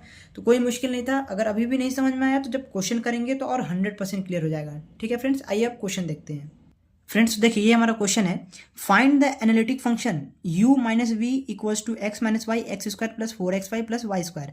तो फ्रेंड्स आप यहाँ देख सकते हैं कि डायरेक्टली हमें क्या दे दिया, u माइनस वी बोल रहा है कि दिया हुआ है और ये करना है। तो अभी हमने पढ़ा कि अगर u माइनस वी हो या u प्लस वी हो तो क्या करते हैं, u माइनस वी में कैपिटल u मान लो, u प्लस वी में कैपिटल v मान लो। तो हम सबसे पहले क्या करेंगे, u माइनस वी जो हमारा दिया हुआ है उसको क्या करेंगे, कैपिटल u मान लिए, और कैपिटल यू माने के बाद एकदम सेम प्रोसेस कहाँ चले जाते हैं, मिलने थॉमसन के पहला जो हमने किया था, del you upon del x वाला, ठीक है ना। तो लेकिन आपको करना क्या पड़ता है, सबसे पहले del capital u del x del capital u del y, ये तो आपको हर हाल में फाइंड करना है, क्योंकि एनालिटिक फंक्शन फाइंड करना है मिलने थॉमसन से, तो आपको ये हर स्टेप में करना, चाहे कुछ भी हो ना हो, ये आपको करना ही करना है। तो क्या करेंगे, एक्स के रिस्पेक्ट में पहले सॉल्व करेंगे, तो del you upon del x क्या हो जाएगा, ये हो जाएगा एक्स, वाई का कॉन्स्टेंट 0, ठीक है। और यहाँ पे क्या हो जाएगा, देखिए u इंटू वी लगाएंगे यहाँ पे, तो x माइनस वाई है ना, तो x के रिस्पेक्ट में कर रहे हैं तो dx बाई dx, ये तो 1 हो जाएगा ना, ये 1 हो गया, y का 0, तो इसका डिफ्रेंशिएशन किए हैं तो इसको एज इट इज़ रखेंगे, u इंटू वी से सॉल्व कर रहे हैं, ठीक है फ्रेंड्स। ये हो गया डिफ्रेंशिएशन ऑफ u, v को एज इट इज लिखें, प्लस अब u को एज इट इज लिखेंगे, डिफ्रेंशिएशन ऑफ v करेंगे, तो एक्स स्क्वायर का क्या हो जाएगा 2x हो जाएगा, और 4xy का क्या हो जाएगा 4y हो जाएगा, dx बाई dx 1, और ये वाई स्क्वायर है तो इसका 0, ठीक है। बहुत ही सिंपल है, इसमें कोई कॉम्प्लिकेशन नहीं है। अब del you upon del Y निकालिए, तो del you upon del y y के रिस्पेक्ट में करिएगा तो सिमिलरली वही स्टेप होगा हमारा, क्या हो जाएगा, एक्स का तो यहाँ पे 0 हो जाएगा, वाई का क्या हो जाएगा -1 हो जाएगा, ये -1 हो गया। इसका डिफ्रेंशिएशन किए तो इसको एज इट इज लिखेंगे, x square plus 4xy plus y square, ये हो गया differentiation of u, v as it is लिखें, प्लस अब v को एज इट इज लिखेंगे, जो आप मतलब जिसको आप कर दिए पहला, तो उसको एज इट इज़ यहाँ पे लिख दिए। उसके बाद क्या करेंगे, इसका y के रिस्पेक्ट में करेंगे, तो ये 0, क्योंकि इसमें y है नहीं, इसमें क्या हो जाएगा 4x हो जाएगा, क्योंकि dy बाई डी 1, और वाई स्क्वायर का क्या हो जाएगा 2y, 4x प्लस 2y, ठीक है फ्रेंड्स। अब इसमें क्या करना है, आपको पता है डेल यू अपॉन, जैसे ही आप डिफ्रेंशिएशन निकाले हैं तो z, 0, अगला स्टेप आपको पता है, जहाँ x है वहाँ z, तो x के प्लेस पे z पुट करिए, तो क्या हो जाएगा z square plus 4z, y की जगह 0, ये खत्म, प्लस x माइनस वाई, ये हो गया एक पार्ट, प्लस क्या है x माइनस वाई, एक्स की जगह z, y की जगह 0, और यहाँ पे क्या हो जाएगा 2z, ये हो गया, अब 2z, ये 0, यहाँ पे हो गया 2z। तो जब लिखिएगा तो क्या आ जाएगा z square plus 4z plus 2z², it means 3z² plus 4z, 3z² plus 4। Friends लेकिन यहाँ पे हमें लगता है कि 4z नहीं आना चाहिए। देखिए हमने कुछ हो सकता है एरर किया हो। यहाँ पे देखिए हमने इसका डिफरेंशिएशन किया तो 1 आया, इसमें क्या है 4xy, यहाँ पे क्या है 4x, देखिए यहाँ पे y छूट गया ना, इसको तो एज इट इज उतारे हैं हम, यहाँ पे y छूट गया था हमारा। तो सिमिलरली अब जब x की जगह z पुट करेगा, बाकी ये सब सही है, तो यहाँ z² हो गया प्लस 4zy, तो ये भी तो 0 हो जाएगा, यहाँ भी y है, y की जगह 0 पुट करेंगे, यहाँ सिर्फ z² बचेगा। ठीक है ना फ्रेंड्स, देखिए यहाँ पे y था, y की जगह 0 पुट करते, बचा सिर्फ क्या z², यहाँ पे क्या बचेगा z, और यहाँ बचेगा 2z, तो 2z² और प्लस z², बचेगा क्या सिर्फ 3z²। क्लियर है, कुछ इशू नहीं था, एरर नहीं था, बस यहाँ पे y छूटा हुआ था हमारा। अब देखिए इसमें क्या हो जाएगा, वापस इसमें भी पुट करिए, x के प्लेस पे क्या पुट करेंगे z, तो यहाँ पे -1 है तो -1 और रहने दीजिए एज इट इज। उसके बाद क्या हो जाएगा z² y 0 प्लस यहाँ पे क्या बचेगा सिर्फ z, ये हो गया आपका, प्लस ये बचा आपका z -y 0 प्लस 4z, ये इंटू में रहेगा 4z। आप इसको खुद से भी सॉल्व कर सकते हैं, कोई एरर, बस नॉर्मल कैलकुलेशन कर रहे हैं। ठीक है, तो ये क्या बचेगा 4z² माइनस z², ये भी क्या है आपका 3z² ही आया, 4z² माइनस z², 3z², दोनों का वैल्यू 3z² आया। ठीक है फ्रेंड्स, तो ये जब हम प्रोसेस कर लेते हैं, डिफ्रेंशिएशन कर लेते हैं, x की जगह z, y के 0, तो y के प्लेस पे 0, तो क्या करते हैं उसके बाद कैपिटल, तो हमारा जो कैपिटल f(z) आएगा, इससे हमारा कैपिटल f(z) निकलेगा। मैंने अभी आपको समझाया कि u माइनस v को हम क्या मान लिए हैं, कैपिटल U मान लिए हैं। तो integration of del u upon क्या होता है, रियल पार्ट जब गिवन हो, रियल पार्ट ही तो गिवन है, इसमें रियल पार्ट ही है ना, तो प्लस क्या हो जाएगा, उसके बाद क्या हो जाता है z,0 dz प्लस, इसमें क्या होता है प्लस की माइनस, माइनस होता है I think, minus iota del u upon del y z,0 dz, यही होता है फॉर्मूला फ्रेंड्स, प्लस c छोड़िएगा मत, यही हमारा फॉर्मूला होता है। तो उसके बाद हम क्या करेंगे, जो वैल्यू कैलकुलेट की हैं उसको पुट कर देंगे। तो इसका वैल्यू क्या है 3z² लिख दिए dz माइनस आयोटा, इसका वैल्यू क्या आया 3z² ही आया इसका भी, तो क्या हो जाएगा इंटीग्रेशन ऑफ 3z² dz और प्लस c। अब इंटीग्रेशन कर दीजिए तो क्या हो जाएगा z3/3, तो कट जाएगा, तो सिर्फ बचेगा z³ माइनस आयोटा, ये भी बचेगा z³ 3 से 3 खत्म, प्लस c, यहाँ से z³ कॉमन लीजिएगा तो बचेगा 1 माइनस आयोटा, और ये हो जाएगा प्लस c। क्या आपका आंसर आ गया? बिल्कुल नहीं आया अभी आंसर, क्योंकि आंसर कब आता है फ्रेंड्स, जब हम f(z), स्मॉल f(z) निकालते हैं। स्मॉल f(z) निकालने के लिए क्या होता है, capital f(z) upon 1 plus iota, capital f(z) हमारा क्या निकला z³ 1 माइनस आयोटा, ठीक है, प्लस c, तो यहाँ डिवाइड में क्या हो जाएगा 1 प्लस आयोटा, तो c के साथ भी 1 प्लस आयोटा, क्योंकि c कोई कांस्टेंट वैल्यू है और 1 प्लस आयोटा भी एक तरह से कह सकते हैं कि कांस्टेंट ही रहेगा, तो इसको आप कैपिटल c कर देंगे। ठीक है, और इसको क्या कर देंगे z³ 1 माइनस आयोटा। आपको पता है कि जब भी डिनोमिनेटर में आयोटा आए उसका क्या कर दीजिए, कॉन्जुगेट कर दीजिए, 1 माइनस आयोटा, 1 माइनस आयोटा से क्या करिए ऊपर नीचे मल्टीप्लिकेशन कर दीजिए, और इसका कैपिटल c कर दीजिए। ठीक है, कुछ इसमें इशू नहीं है, कुछ इसमें लॉजिक नहीं है, बस c कांस्टेंट ही है, यहाँ भी कांस्टेंट ही है। ठीक है, उसके बाद क्या करेंगे z³ 1 माइनस आयोटा क्या हो गया, ये होल स्क्वायर हो गया, और ये क्या हो जाएगा a plus b, a minus b, a square minus b square, तो आयोटा स्क्वायर -1, ऑलरेडी विषय माइनस है तो +1, तो 1 + 1 क्या हो जाएगा 2 हो जाएगा, तो z³/2 1 माइनस आयोटा का होल स्क्वायर प्लस c, यही आपका जो हो गया फाइनल आंसर हो गया। फ्रेंड्स, तो क्वेश्चन में कुछ भी टफ नहीं था, कुछ भी मुश्किल नहीं था, बहुत ही सिंपल क्वेश्चन था। हमें बस एनालिटिक फंक्शन दिया रहता है, u माइनस वी दिया रहता है, उसके अकॉर्डिंग u माइनस वी है तो कैपिटल u मानिए, u प्लस वी है तो कैपिटल v मानिए, सॉल्व करिए। सेम फ्रेंड्स हमारा u प्लस वी में भी एकदम सेम वर्क रहेगा, बस जो फॉर्मूला हमने u का यूज़ किया है, ये वाला हम किसका यूज़ करेंगे, v का यूज़ करेंगे, जो हमारा सेकेंड वाला, पहले में y आता है, दूसरे में आयोटा में x आता है, del u upon del x। ठीक है ना, तो क्वेश्चन में कुछ भी टफ नहीं है। फ्रेंड्स देखिए, अब मैं आपको इसका थोड़ा डिटेल बता देता हूँ, इसको सॉल्व आप खुद से करेंगे, बहुत ही सिंपल है, एकदम सेम प्रोसेस है, कोई डिफरेंस नहीं है दोनों में। ठीक है, तो फ्रेंड्स यहाँ पे है u plus v equals to 2 sine 2x upon e⁻2y plus e⁻−2y minus 2 cos 2x। तो यहाँ पे एक फार्मूला लगता है जिससे हम e को रिप्लेस करते हैं। तो एक फार्मूला होता है हमारा e⁻x plus e⁻−x upon 2 equals to हो जाता है cos hx। ठीक है, ये फार्मूला होता है फ्रेंड्स। e⁻x मतलब बेस जो पावर होता है e का, दोनों सेम होना चाहिए, एक पॉजिटिव होना चाहिए, एक नेगेटिव होना चाहिए। तो यहाँ पे क्या दोनों सेम है, e⁻2y, e की पावर क्या है -2y, और यहाँ पे लेकिन अपॉन में 2 नहीं है, तो क्या ये 2 को हम यहाँ भेज देंगे, तो इसका वैल्यू क्या निकल जाएगा, 2 cos HX हो जाएगा ना। एकदम सिंपल है, कोई टफ नहीं है। हमने यही फॉर्मूला को क्या किया, 2 को इधर भेज दिया, यहाँ से रिमूव कर दिया। तो यहाँ पे इसको जब आप नॉर्मलाइज करिएगा तो क्या बनेगा, 2 sin 2x, और ये क्या बच जाएगा 2 cos HX। कैसे, HX मतलब यहाँ पे x की जगह क्या है 2y है ना, तो यहाँ पे क्या हो जाएगा 2 cos H2y हो जाएगा, 2 cos H2y हो जाएगा ना, क्योंकि यहाँ पे क्या है x की जगह क्या है, कंपेयर करिए, x की जगह क्या है 2y है, तो 2 cos HX होगा, x की जगह 2y रख दिया हमने। और यहाँ पे क्या है -2 cos 2x, जो ये था एज इट इज उतार दिए। यहाँ से देखिए 2 2 2 खत्म हो जाएगा ना, कैंसिल हो जाएगा, बचेगा क्या sin 2x cos हाइपरबोलिक या H2y माइनस cos 2x, ये बचा। ठीक है फ्रेंड्स, तो मैंने इसे नॉर्मलाइजेशन फॉर्म में ला दिया है। अब आप यहाँ से क्या करेंगे, यहाँ पे u प्लस वी दिया हुआ है ना, तो आपको पता है कि u प्लस वी को क्या मानते हैं, कैपिटल V मानते हैं। कैपिटल V मानते हैं तो फॉर्मूला कौन सा थॉमसन मिलने का लाएंगे, जो नीचे जो v वाला फॉर्मूला था आपका, v वाला क्या था, integration del v upon del y था ना, पहले इसमें y आ जाता था, और z कॉमा 0 एकदम सेम है, कोई चेंजिंग नहीं है, ठीक है ना।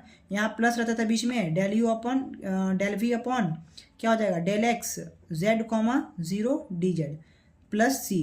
फ्रेंड्स देखिए यही फॉर्मूला पे बस आपको सेट कर देना है थॉमसन मिलने का, ठीक है ना। डेल v, अब इसका एक बार क्या करिए, ये अब आपका कैपिटल V बन गया, ये चेंज किस में हो गया, कैपिटल V में, तो इससे आपका कैपिटल f ऑफ z निकलेगा, पता है आपको। और स्मॉल f ऑफ z हमें फाइंड करना है, तो small f of z find करने के लिए क्या करना पड़ता है, f ऑफ z कैपिटल जो ये निकलेगा 1 प्लस आयोटा से डिवाइड दे देंगे, तो ये हमारा आंसर आ जाएगा। फ्रेंड्स कोई कॉम्प्लिकेटेड इसमें नहीं था, इसको आप इजीली सॉल्व कर सकते हैं, तो इसको आप खुद से जरूर ट्राई करेंगे। ओके फ्रेंड्स, अब हमारा बचा हुआ है सिर्फ एक टॉपिक, जिसको कहेंगे हम कन्फॉर्मल मैपिंग। कन्फॉर्मल मैपिंग में आता है आपको क्या क्या पढ़ना है। कन्फॉर्मल मैपिंग 4 तरीके से होता है, जिसे हम ट्रांसफॉर्मेशन कहते हैं, और वो चारों ट्रांसफॉर्मेशन का नाम ट्रांसलेशन, रोटेशन, इन्वर्जन और एक बाइलिनियर और मोबियस ट्रांसफॉर्मेशन। बस कन्फॉर्मल मैपिंग इस 4 तरीके से हो सकता है, और क्या होता है ये सब पढ़ना है, बाकी हमारा ये चैप्टर फिनिश। तो चलिए फ्रेंड्स, उसको भी हम लोग देख के इस चैप्टर को फिनिश करते हैं। फ्रेंड्स अब हम लोग देखते हैं कन्फॉर्मल मैपिंग क्या होता है हमारा। कन्फॉर्मल मैपिंग जो होता है वो सपोज करिए कि समझने के लिए हम आपको समझाते हैं कि जेड प्लेन है। सपोज करिए कि कोई फिगर जेड प्लेन में ऐसा बनता है, ये जेड प्लेन में क्या होता है, x plus iota y, x और वाई के बीच में सपोज करिए एक फिगर बन रहा है स्ट्रेट लाइन, ठीक है। ये कौन सा प्लेन में है, ये जेड प्लेन में है, ठीक है ना। एक्स वाई प्लेन है जो कि जेड के अंदर आ रहा है, ये आपका जेड प्लेन में एक स्ट्रेट लाइन बन रहा है, ठीक है। तो कन्फॉर्मल मैपिंग कहता है कि ज़रूरी नहीं है कि अगर आपका जेड प्लेन में कोई बनने वाला फिगर अगर स्ट्रेट लाइन है, तो किसी दूसरे प्लेन यानी कि सपोज करिए डब्लू प्लेन, जो कि क्या होता है यू प्लस आयोटा भी है मान लीजिए, तो ये कह रहा है कि ज़रूरी नहीं है कि जो यू प्लस आयोटा भी, इट मीन्स कि जो यहाँ पे डब्लू प्लेन में बन रहा होगा वो भी स्ट्रेट लाइन ही बने, ऐसा कोई ज़रूरी नहीं है। वो हो सकता है मे भी सर्कल हो सकता है मे भी रेक्टेंगल हो सकता है मे भी ट्रायंगल हो, वो कुछ भी बन सकता है। वो अगर इस प्लेन में अगर आपका स्ट्रेट लाइन बन रहा है तो ज़रूरी नहीं है कि डब्लू प्लेन में भी क्या बने, या फिर किसी भी दूसरे प्लेन में क्या बने, वो स्ट्रेट लाइन ही बने। तो इसी कन्फॉर्मल मैपिंग का यूज़ होता है कि एक प्लेन में अगर ये बन रहा है तो दूसरे प्लेन में कुछ और बन सकता है। उसी को चेक करने के लिए हम क्या करते हैं, यू और वी का वैल्यू फाइंड करते हैं कन्फॉर्मल मैपिंग में, ठीक है फ्रेंड्स। तो इसमें बस कन्फॉर्मल मैपिंग में सिर्फ यही है कि आपको u और v की वैल्यू फाइंड करना है। w इक्वल्स टू डब्ल्यू प्लेन में u और v आता है, u और v की वैल्यू फाइंड करिएगा, कन्फॉर्मल मैपिंग आपका निकलते जाएगा, ठीक है ना। अगर थ्योरेटिकल कॉन्सेप्ट अगर क्लियर नहीं होता है तो हमेशा देखिएगा कि जब भी आप क्वेश्चन करिएगा तो वो और ज़्यादा क्लियर हो जाएगा और क्लियर कॉन्सेप्ट हो जाएगा। बस बेसिकली ये समझिए कि कन्फॉर्मल मैपिंग ये है कि अगर एक प्लेन में कोई फिगर अगर स्ट्रेट लाइन दे रहा है तो ज़रूरी नहीं है कि अगर कोई दूसरा प्लेन यानी कि सपोज करिए डब्ल्यू प्लेन ले रहे हैं तो उसमें भी वो स्ट्रेट लाइन ही रहे, हो सकता है कि वो चेंज होकर क्या हो जाए, सर्कल हो जाए, स्क्वायर हो जाए, कुछ भी डिफरेंट शेप हो जाए डिफरेंट प्लेन में, ठीक है। तो यही होता है हमारा कन्फॉर्मल मैपिंग। पहला लाइन यही कह रहा है कि let a complex variable z equals to x plus iota y define in z plane to convert in f z u plus iota v define in डब्ल्यू plane, this process is called conformal mapping. मतलब एक plane से दूसरे plane में convert कर रहे हैं और इसी प्रोसेस को क्या कहते हैं, कन्फॉर्मल मैपिंग कहते हैं, जो मैंने आपको भी समझाया। अब यहाँ पे है a point at which f dash z equals to 0 is called critical point of the transformation और mapping. Critical point of transformation या फिर मैपिंग कब, जब एफ डैश जेड 0 हो जाए, मतलब इस प्लेन का एफ डैश जेड निकालिएगा 0 हो जाए तो वो उसको क्रिटिकल पॉइंट कहते हैं। ये आप याद रखिए ऑब्जेक्टिव पॉइंट ऑफ व्यू से। A harmonic function remains harmonic under a conformal mapping. जो अगर फंक्शन आपका हार्मोनिक दिया हुआ है तो आप अगर उसको डब्ल्यू प्लेन में भी करिएगा तो वो क्या हार्मोनिक चेंज इसका फंक्शन नहीं होगा, वो हार्मोनिक ही रहेगा, ठीक है, कन्फॉर्मल मैपिंग के अंदर भी। यही कह रहा है ये 2 पॉइंट में। फ्रेंड्स अब आपके 2 नंबर में क्वेश्चन आएगा एग्जाम में कि निकालिए कोफिशिएंट ऑफ मैग्निफिकेशन और angle of rotation for conformal. ये आपके एग्जाम में 2 नंबर में क्वेश्चन पूछेगा, 1 नंबर का ये, 1 नंबर का ये। तो इस चीज़ को अच्छे से समझिएगा, कोई टफ नहीं है, 2 मिनट में बन जाएगा। देखिए क्या है, coefficient of magnification for the conformal transformation, conformal transformation के लिए कोफिशिएंट ऑफ मैग्निफिकेशन और angle of rotation for conformal निकालते हैं। ठीक है, किसके लिए? कन्फॉर्मल ट्रांसफॉर्मेशन के लिए। ठीक है ना, तो for the conformal transformation W equals to f z, ये इतना तो आपको क्वेश्चन में ऑलवेज गिवन होगा। जब अभी इसका एक क्वेश्चन करेंगे, अगर अभी नहीं भी समझ में आ रहा है ये 2 पार्ट ना, तो अभी क्वेश्चन करेंगे 100% क्लियर हो जाएगा। देखिए for the conformal transformation W equals to f z, यहाँ पे कुछ भी हो सकता है, जेड स्क्वायर 1/z 1 + z³ कुछ भी हो सकता है। ठीक है ना, कह रहा है कि at z equals to alpha plus iota beta, मतलब x प्लस आयोटा वाई जो फॉर्म रहता है ना, वही यहाँ पे लिखा हुआ है, यहाँ पे अल्फा बीटा लिख दिया है। इज आंसर क्या होगा? Mode of f dash plus alpha plus iota beta जो दिया हुआ है इस फॉर्म में। ये क्लियर तब होगा जब क्वेश्चन करेंगे अच्छे से। ठीक है, बस इतना समझिए कि यहाँ तक क्वेश्चन पार्ट गिवन है। सबसे पहला स्टेप इसमें क्या करेंगे कि आपको एफ डैश आ रहा है ना, तो सबसे पहले जो दिया रहेगा उसका आप डिफ्रेंशिएशन निकालिएगा। डिफ्रेंशिएशन निकालने के बाद उसका मॉडुलस निकाल देंगे इस फॉर्म में, जो जेड का वैल्यू दिया रहेगा वो अभी क्वेश्चन करेंगे तो क्लियर होगा, अभी यहाँ नहीं हो रहा होगा। अब देखिए एंगल ऑफ रोटेशन क्या होगा फॉर कन्फॉर्मल, तो angle of rotation for conformal transformation होता है उसका amplitude F dash alpha plus iota beta. इसको ऐसे लिखते हैं, इसका डायरेक्टली जो फॉर्मूला होता है वो होता है एम्पलीट्यूड का जो होता है वो सिंपली होता है tan इनवर्स y/x हो जाता है। ठीक है ना, जो आपका ये वैल्यू आएगा ना इतना का, इसको डायरेक्ट इस पे लिख देंगे tan इनवर्स y/x, इतना इक्वल्स टू होता है tan इनवर्स y/x, समझिए। ठीक है ना, ये आपको और क्लियर होगा। अभी इसी पे बेस्ट क्वेश्चन करेंगे, देखिए कितना 100% आपको क्लियर हो जाएगा। ठीक है फ्रेंड्स, देखिए ये हमारा क्वेश्चन है, for the conformal transformation W equals to z square find that coefficient of magnification पहला, दूसरा है angle of rotation at z का वैल्यू दिया हुआ है, z equals to 2 plus iota पे निकालना है। फंक्शन क्या दिया हुआ है? W equals to z square. ठीक है, देखिए फ्रेंड्स क्वेश्चन मैंने कहा था ना आपको डायरेक्ट लिख देगा, for the conformal transformation W equals to f z, for the conformal transformation W equals to f z, जहाँ जेड एफ जेड क्या है? जेड स्क्वायर है। तो फ्रेंड्स देखिए अब आपको समझ में आया कि स्टेप वाइज करना क्या होता है। सबसे पहले W इक्वल्स टू जो जेड स्क्वायर दिया हुआ है, ये हमारा किसका वैल्यू है? एफ ऑफ जेड का। W equals to f of z होता है, ये दिया हुआ है। तो सबसे पहले इसका निकालिए एफ डैश जेड। ठीक है, अगर फिर इससे आपको थ्योरेटिकल एक बार फिर से क्लियर करेंगे। एफ डैश जेड मतलब क्या? डिफरेंशिएशन जेड स्क्वायर का क्या हो जाएगा? 2z। क्लियर है यहाँ पे। अब आपका एट जेड इक्वल्स टू कितना दिया हुआ है? 2 प्लस आयोटा दिया हुआ है ना, तो उसको निकालिए एफ डैश जेड, यहाँ पे कितना दिया हुआ है? 2 प्लस आयोटा पे दिया हुआ है, तो क्या हो जाएगा? एफ डैश जेड किस पे निकालना है? जेड इक्वल्स टू क्या दिया हुआ है? 2 प्लस आयोटा, तो f dash z equals to क्या हो जाएगा? 2 प्लस आयोटा पे एफ डैश का वैल्यू क्या हो जाएगा? तो यहाँ पे जेड की जगह क्या रख देंगे? 2 प्लस आयोटा रख देंगे। एकदम सिंपल है, ध्यान से समझिए। सबसे पहले जो दिया हुआ था उसका डिफरेंशिएशन की, एफ डैश जेड निकाले। अब एफ डैश जेड पे जो जेड का वैल्यू दिया रहता है पुट कर देते हैं जहाँ पे जेड होता है, तो जेड की जगह 2 प्लस आयोटा कर दिए, जेड की जगह क्या कर दिए? 2 प्लस आयोटा कर दिए, क्योंकि क्वेश्चन में गिवन है at z equals to this. ठीक है, उसके बाद जो हमारा फाइनल आंसर होता है वो क्या हो जाता है? Mod of f dash alpha plus iota beta, याद करिए alpha plus iota beta 2 plus iota mode इसका, तो इसका मोड क्या हो जाएगा? मोड याद है, देखिए √(x² + y², क्या होता है मोड? सही बात है। देखिए इसका क्या हो जाएगा, पहले इसको सॉल्व कर लीजिए। 2 2 4 प्लस 2 आयोटा, ये हो जाएगा ना। इसका value F dash Z plus 1 का 2 प्लस आयोटा का वैल्यू क्या हो गया? एफ डैश 2 प्लस आयोटा, इसका वैल्यू क्या हो गया? 4 प्लस 2 आयोटा हो गया। ठीक है, तो इसको क्या लिख देंगे? इसका वैल्यू हमने क्या निकाला? 4 plus 2 iota, f dash 2 plus iota का वैल्यू ये निकाला ना हमने, तो ये रख दिया 2 प्लस आयोटा 4 प्लस 2 आयोटा। इसके बाद क्या हो जाता है? मॉड है, मॉड निकालने के लिए क्या करते हैं? √(x² + y², इट मीन्स 4 का स्क्वायर प्लस 2 का square, it means √20 that is equal to 2√5। यही आपका क्या हो गया? Coefficient of magnification. अब आपको एक बार डिटेल में समझाते हैं अच्छे से। देखिए यहाँ पे जो आपने पढ़ा था कोफिशिएंट ऑफ मैग्निफिकेशन, इसमें क्या था कि for the conformal transformation W equals to f z, z equals to alpha plus iota beta. सबसे पहले क्या था कि जो एफ ऑफ जेड जब है उसका एफ डैश जेड निकालिए, क्योंकि डैश निकालेंगे तब तो, और एफ डैश जेड निकाल के जो जेड का वैल्यू जिस वैल्यू पे बोल रहा होगा वहाँ पे वो वैल्यू पुट करेंगे और उसको मोड निकाल देंगे, उसका आंसर आ जाएगा कोफिशिएंट ऑफ मैग्निफिकेशन। वही किया हमने। W इक्वल्स टू हमारा जेड स्क्वायर दिया हुआ था फंक्शन, सबसे पहले हमने एफ डैश जेड निकाला और एट जेड इक्वल्स टू जो वैल्यू कर रहा था 2 प्लस आयोटा, तो 2 प्लस आयोटा पे रखा, तो जेड की जगह 2 प्लस आयोटा रख दिया, तो ये वैल्यू आया, और फिर उसका मोड निकाल दिया तो आंसर आ गया। बस यही सिंपल प्रोसेस था। दूसरा क्या है? Angle of rotation. Angle of rotation आपको पता है सिंपली क्या हो जाता है हमारा? एम्पलीट्यूड ऑफ ये होता है ना हमारा, अभी देखिए यहाँ पे लिखा हुआ है amplitude of f dash alpha plus iota beta, क्या f dash plus alpha plus iota beta, हमने यही निकाला ना, यहाँ पे कंपेयर करके लिख देते हैं एफ डैश 2 प्लस आयोटा, यही तो है हमारा f dash 2 plus iota alpha plus iota beta, compare करिएगा तो 2 प्लस आयोटा पे निकालना ना, at z equal 2 plus iota angle of rotation find करना है।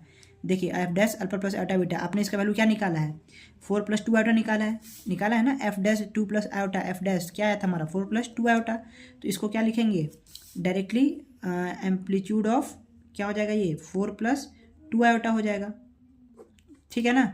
उसके बाद क्या हो जाता है इसका एम्पलीट्यूड का भी मैंने आपको फॉर्मूला बताया, डायरेक्ट क्या हो जाता है tan inverse y by x, तो आपको पता है कि x प्लस आयोटा y, तो क्या हो जाएगा tan inverse y by x, it means 2/4 that is equal to 1/2, that is equals to tan inverse 1/2, यही था आपका एम्पलीट्यूड। डायरेक्ट निकलेगा किससे tan inverse y by x से, क्योंकि आपने f dash alpha plus iota beta यहीं पे निकाल लिया है। चलिए एक बार आपको फिर से बता देते हैं कि F dash alpha plus iota beta यहाँ पे निकला कैसे। सबसे पहले जो आपका एफ ऑफ जेड दिया हुआ था उसका एफ डैश जेड हम निकाल दिए, सबसे पहला काम। उसके बाद जेड इक्वल्स टू हमें वैल्यू बोला 2 प्लस आयोटा, तो हमने क्या किया, जो हमने एफ डैश जेड निकाला तो वहाँ उसके जगह पे 2 प्लस आयोटा रख दिया, हमारा 2z आया था एफ डैश जेड, ठीक है। तो 2z की जगह क्या रख दिया 2 प्लस आयोटा रख दिया, इसको कैलकुलेट किए तो 2 2 4 प्लस 2 आयोटा आ गया, 4 plus 2 iota f dash alpha plus iota beta आ गया।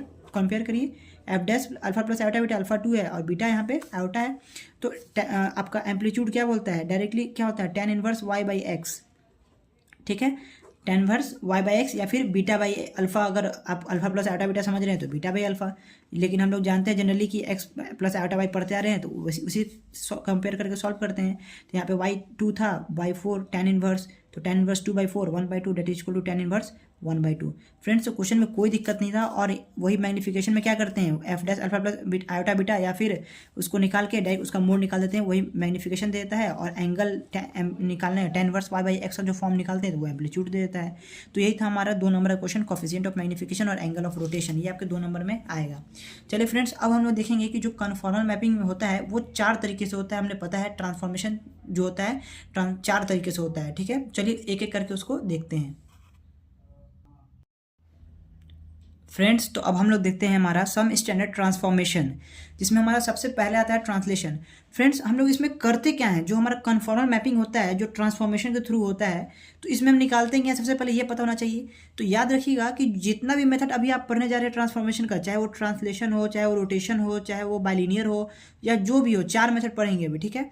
उस सारे में हमें कैलकुलेट क्या करना है u और v, क्यों, क्योंकि w प्लेन में हमारा क्या आता है u प्लस आयोटा v आता है ना, तो यही हमें u और v निकालना है। याद रखिएगा जो भी ट्रांसफॉर्मेशन आए आपको निकालना है u और v का वैल्यू है, ये निकालिएगा, यही आपका आंसर हो जाएगा, ठीक है फ्रेंड्स। और आपको पता है z क्या होता है, कोई प्लेन होता है x प्लस आयोटा y, ठीक है, z इक्वल्स टू ये वैल्यू होता है, w इक्वल्स टू ये होता है, बस आपको इतना ही जानना है। और u और v का वैल्यू कैसे कैलकुलेट होगा वो आपको दिखा देते हैं। चलिए ट्रांसलेशन का एक मेथड होता है कि ट्रांसलेशन कैसे पकड़ेंगे कि ये ट्रांसलेशन में आएगा, कैसे कहेंगे कि रोटेशन में आएगा, तो सबका इक्वेशन होता है। ट्रांसलेशन का होता है w equals to z plus सी, इस फॉर्मेट में अगर हुआ तो ये ट्रांसलेशन ट्रांसफॉर्मेशन के थ्रू होगा, ठीक है।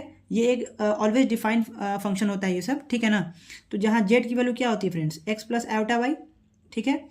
तो चलिए अब, और यहाँ पे c होता है, समझ c कोई कांस्टेंट है, ऑलवेज कांस्टेंट रहेगा कोई, तो ये क्या हो जाएगा a प्लस आयोटा भी, कुछ भी ले लिए, ये a b में सपोज कर लिए कि हो गया, ये z आपका xy प्लेन में हो गया, w किस में हो जाएगा u और v में हो जाएगा सपोज करिए। तो बस सबका वैल्यू पुट करिए। ये याद रखिएगा कि कैसे पकड़ेंगे कि ट्रांसलेशन में, इससे पता चलेगा हमें कि ये ट्रांसलेशन का फॉर्म है, इसके थ्रू ये सॉल्व होगा। सबसे पहले w का वैल्यू क्या होता है u प्लस आयोटा भी, वो हमने रख दिया, एकदम ध्यान से समझिए।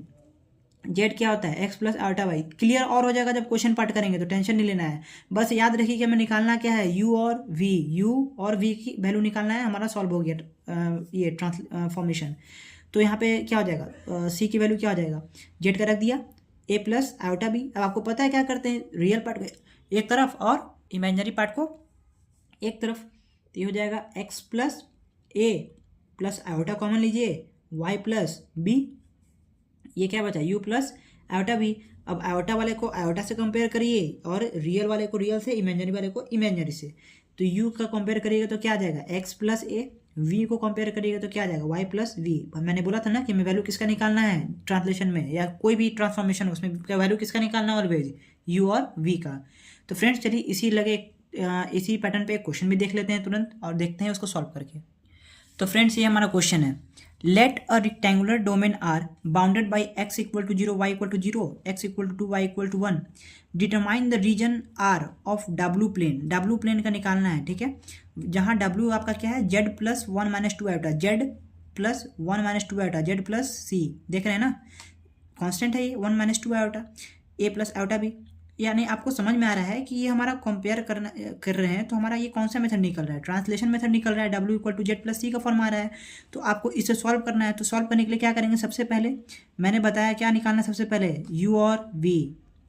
तो गिवन ट्रांसफॉर्मेशन आपका क्या है, W equals to z plus 1 minus 2 iota, ये आपका क्या है, गिवन है क्वेश्चन में, ठीक है फ्रेंड्स।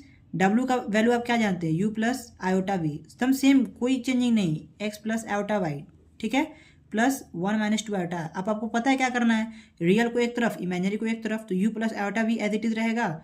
ये हो गया x प्लस 1, ठीक है, ये 1 रियल था तो इधर चला गया x के पास, और ये आयोटा है तो आयोटा वाला एक साथ हो जाएगा, y माइनस 2 हो जाएगा। देखिए कितना सिंपल था, देख रहे हैं ना। उसके बाद क्या करेंगे, कंपेयर करेंगे, तो u इक्वल्स टू में क्या मिला, x प्लस 1, u का वैल्यू क्या मिला, x प्लस 1, और v का वैल्यू क्या मिलेगा आपको, कंपेयर करेगा तो y माइनस 2, एकदम सेम है ना, कोई चेंजिंग नहीं है। अब क्या करना है, ये तो निकाल लिए हम, अब u का डिफरेंट डिफरेंट वैल्यू निकाल देंगे, जितना डिफरेंट डिफरेंट x और y दिया हुआ है। तो x इक्वल टू 0 पे और x इक्वल टू 2 पे u का वैल्यू क्या हो जाएगा, सपोज, तो यहाँ पे पहले ले लेते हैं x इक्वल टू 0 पे, क्योंकि हमें क्वेश्चन में दिया हुआ है ना कि इस rectangular domain r bounded by, ये रीजन दिया हुआ है, तो इतना पे देख लेंगे कि u और v का वैल्यू क्या है। तो x इक्वल टू 0 पे क्या हो जाएगा, u इक्वल टू 1 हो जाएगा, ठीक है, बस दिखा देंगे कि हाँ x इक्वल टू 0 पे हमारा u इक्वल टू क्या हो जाएगा, 1 हो जाएगा। दूसरा क्या बोल रहा है, x इक्वल टू 2 पे, तो x इक्वल टू 2 पे u इक्वल टू क्या हो जाएगा, 3 हो जाएगा। बस यही हमारा आंसर होते चला जाएगा, ठीक है ना। अब सिमिलरली y भी तो दिया हुआ है, तो y इक्वल टू 0 पुट करिएगा तो v का वैल्यू क्या हो जाएगा, -2। देखिए y 0 तो v क्या हो जाएगा, -2, और आपका क्या, और x का क्या दिया हुआ है, सॉरी, और y का वैल्यू क्या दिया हुआ है, 1 दिया हुआ है, 1 पुट करिएगा तो v का वैल्यू क्या आएगा, -1 आएगा। क्या दिया हुआ है, y1 -2 -1 होगा ना, तो v का वैल्यू ये आ गया और ये आ गया, ठीक है फ्रेंड्स। तो देखिए कितना सिंपल था ट्रांसलेशन हमारा, जो भी ट्रांसफॉर्मेशन था, पहला ट्रांसलेशन, दूसरा क्या है हमारा रोटेशन। बस ट्रांसलेशन में याद क्या रखिए कि फॉर्म कैसा होता है, W equal to z plus c का फॉर्म होता है, और दूसरी बात कि हम U और V को कंपेयर करके वैल्यू निकाल लेते हैं। सारे में यही करेंगे फ्रेंड्स, कोई मुश्किल नहीं है, ठीक है। चलिए अब दूसरा देखते हैं, हमारा ट्रांसलेशन यहाँ पे इंड होता है, दूसरा आता है हमारा रोटेशन। फ्रेंड्स अब है हमारा rotation transformation. By the transformation इसका फॉर्मेट कैसा होता है, W equals to z e की पावर आयोटा थीटा। पहला का कैसा था, W बराबर जेड प्लस सी, इसका W equal to z e i theta power, ठीक है। Z plane are rotate through an angle theta, rotation आ रहा है तो इसमें क्या होगा, रोटेशन होगा, इसमें एंगल आएगा। आपको ऑब्वियस सी बात है कि रोटेशन है तो रोटेशन किससे होगा, थीटा से होगा। अब इसका दो केस, पहला थीटा अगर ग्रेटर देन 0 है तो रोटेशन कैसा होगा, एंटी क्लॉकवाइज, ये ऑब्जेक्टिव में पूछ सकता है। अगर थीटा लेस देन 0 है तो रोटेशन कैसा होगा, क्लॉकवाइज, लेस देन 0 तो क्लॉकवाइज, ग्रेटर देन 0 तो एंटी क्लॉकवाइज। क्लियर है, ठीक है। अब इसमें फ्रेंड्स क्वेश्चन देखते हैं, फॉर्मेट आपको पता चल गया, W बराबर जेड की पावर आयोटा थीटा, मेन ये है, याद रखिएगा, फॉर्मेट आपको एग्जाम में याद होना चाहिए। ये नहीं याद है तो फिर आप समझ नहीं पाएंगे कि किस मेथड से सॉल्व करें, रोटेशन से, ट्रांसलेशन से, कैसे, ठीक है। तो friends translation W equal to z plus c, rotation W equal to z e की पावर आयोटा थीटा। अब यहाँ पे एक क्वेश्चन देखते हैं, consider the transformation W equal to z e की पावर। देखिए आपको समझ में आ गया कि W equal to z e की पावर आयोटा थीटा, रोटेशन में आ जाएगा आप। Determine the region R in W plane corresponding x equal to 0, y equal to 0, x plus y equal to 1, ठीक है। बस तो अब इसका सॉल्यूशन स्टार्ट करते हैं। सबसे पहले हमारा जो गिवन ट्रांसफॉर्मेशन वो क्या दिया हुआ है, W equals to z e की पावर आयोटा पाई बाई 4, ये दिया हुआ है। निकालना किस में आपको, x इक्वल टू 0 पे, y इक्वल टू 0 पे और x plus y equal to 1 पे। तो सबसे पहला काम मैंने आपको क्या बताया, चाहे ट्रांसलेशन हो, चाहे रोटेशन हो, चाहे बाइलिनियर हो, कोई भी हो, u और v कैलकुलेट करना। तो w का वैल्यू रखिए u plus iota v, z का वैल्यू क्या हो जाएगा, x प्लस आयोटा y, ठीक है। और यहाँ पे e की पावर आयोटा थीटा में कन्वर्ट करने आपको आता है फ्रेंड्स, मैंने इससे पहले ही बताया e की पावर आयोटा थीटा क्या होता है, cos theta plus iota sine theta, ये आपको पता है ना, बिल्कुल पता है, ठीक है। तो e की पावर आयोटा थीटा क्या हो जाएगा, कॉस थीटा, कॉस थीटा का जगह क्या है, pi by 4 plus iota sine pi by 4। बहुत ही सिंपल था, कोई दिक्कत नहीं है। आपको पता है इसका value friends, cos pi by 4 क्या होता है, कॉस 45 डिग्री, इट मीन्स 1/√2 होता है, प्लस आयोटा साइन भी इस वैल्यू पे क्या होता है, 1/√2 ही होता है, क्लियर है। अब आप क्या करेंगे, मल्टीप्लीकेशन करेंगे, रियल पार्ट एक तरफ, इमेजिनरी पार्ट एक तरफ, कंपेयर कर देंगे। तो आपको पता है कि रियल पार्ट कब आएगा, जब एक्स को इससे मल्टीप्लाई करेगा तो x/√2 है ना। जब और फिर आयोटा इंटू आयोटा क्या होता है, आयोटा स्क्वायर यानी कि -1, तो यहाँ पे क्या हो जाएगा -y/√2। ये कैसे आया, अब बोलिए कि इसको इससे क्यों नहीं मल्टीप्लाई करिए किए, बिल्कुल करेंगे क्योंकि हमें पता है कि आयोटा कॉमन लेंगे तो ये आपका इमेजिनरी पार्ट में आएगा। इस पहले हम रियल पार्ट लिख रहे हैं, तो इसको इससे करेंगे तो एक रियल पार्ट मिलेगा, इसको आयोटा को आयोटा वाले टर्म से करेंगे तब तो आयोटा स्क्वायर -1 वो भी क्या बन जाएगा, आपका रियल पार्ट बन जाएगा। तो y क्या हो गया √2 आयोटा स्क्वायर क्या हो गया -1। क्लियर, ये हो गया एक पार्ट आपका सॉल्व। अब क्या आ जाएगा, प्लस आयोटा x/√2, जब इसको आप मल्टीप्लाई करिएगा इससे बच गया ना, अभी तो इससे किए थे सिर्फ, अब इसका इससे करिएगा तो क्या हो जाएगा, प्लस y/√2 y/√2। ठीक है फ्रेंड्स, देख लिए। तो अभी इसको सॉल्व करिए तो क्या हो जाएगा, x - y/√2, ये क्या हो जाएगा plus iota x plus y/√2, ये आपका हो गया u, ये हो गया आपका v। देखिए कितना सिंपल था, हमें u और v का वैल्यू क्या हो गया, आसानी से मिल गया। अब आपको पता है कि u और v के वैल्यू जो मिला उस पर क्या करेंगे, वैल्यू पुट कर देंगे जिस पे पूछ रहा है। तो क्या करते हैं, देखिए आपको u बराबर क्या मिला, x - y/√2, और v का वैल्यू क्या मिला, x प्लस y/√2। ठीक है, निकालना किस पे, x = 0 पे और y = 0 पे। तो x की वैल्यू जब 0 पुट करिएगा, x 0 करिएगा तो u क्या मिलेगा, -y/√2 मिलेगा ना फ्रेंड्स। जब x 0 पुट किए और जब y यहाँ पे 0 पुट करिएगा इसमें, तो क्या हो जाएगा, v का वैल्यू x/√2 हो जाएगा, x/√2 हो जाएगा। फ्रेंड्स यहाँ पे देखिए x = 0 यहाँ पे रखे तो आपको -y/√2 मिला, यहाँ भी पहले आप क्या रखेंगे, x = 0 ही रखिए इस पे भी, तो यहाँ से आपको v में क्या मिलेगा, y/√2। तो x = 0 y और x = 0 पे आपको u और v में क्या रिलेशन मिल रहा है, u = -v आ रहा है ना। देखिए तो u का वैल्यू -y/√2 और v का वैल्यू क्या है, y/√2, या माइनस उधर करिए चाहे इधर करिए कोई फर्क नहीं पड़ता है। u = -v हमें कितना मिल रहा है, x = 0 पे मिल रहा है। ध्यान से समझिए, u निकाले v निकाले, ठीक है। उसके बाद क्या बोल रहा है, x = 0 पे, तो x = 0 रखिए क्योंकि यहाँ x y दोनों का टर्म है ना। वहाँ पे सिर्फ हमें x और y मिल रहा था ट्रांसलेशन में, यहाँ पे x y दोनों मिल रहा है। तो पहले x = 0 दोनों में रखेंगे और u और v में रिलेशन निकालेंगे। तो x = 0 पे क्या आ गया, -y/√2 आया यहाँ पे, और यहाँ पे x = 0 पुट किए तो y/√2 आया। अब क्या बोल रहा है, y = 0, तो अब क्या करेंगे, y = 0 पुट करेंगे। ठीक है, क्या बोल रहा है, y = 0, तो u क्या आएगा आपका, y 0 हो गया, तो u आ गया x/√2। ठीक है, और यहाँ पे y 0 यहाँ पे भी करेंगे तो यहाँ पे क्या आ जाएगा, v का वैल्यू x/√2। देखिए यहाँ से क्या रिलेशन मिला, u अभी में u = v मिला, देख रहे हैं ना फ्रेंड्स, दो रिलेशन मिला, u = -v, u = v, x = 0 पे, y = 0 पे। अब क्या बोल रहा है, x + y = 1, तो आपको यहाँ डायरेक्ट दिख रहा है कि x + y/√2 है v का वैल्यू, तो v का वैल्यू यहाँ से क्या हो जाएगा, देखिए v = क्या है, x + y/√2, और x + y का वैल्यू क्या दिया हुआ है 1, तो v = डायरेक्टली हो जाएगा 1/√2। ये v हो गया और ये u और v में रिलेशन हो गया 3। देख रहे हैं ना फ्रेंड्स, तो ये बहुत ही सिंपल था। रोटेशन किसके through, rotation w = z e⁻θ वाला जो फॉर्म है उस पर। ठीक है फ्रेंड्स, ये हमारा हो गया रोटेशन।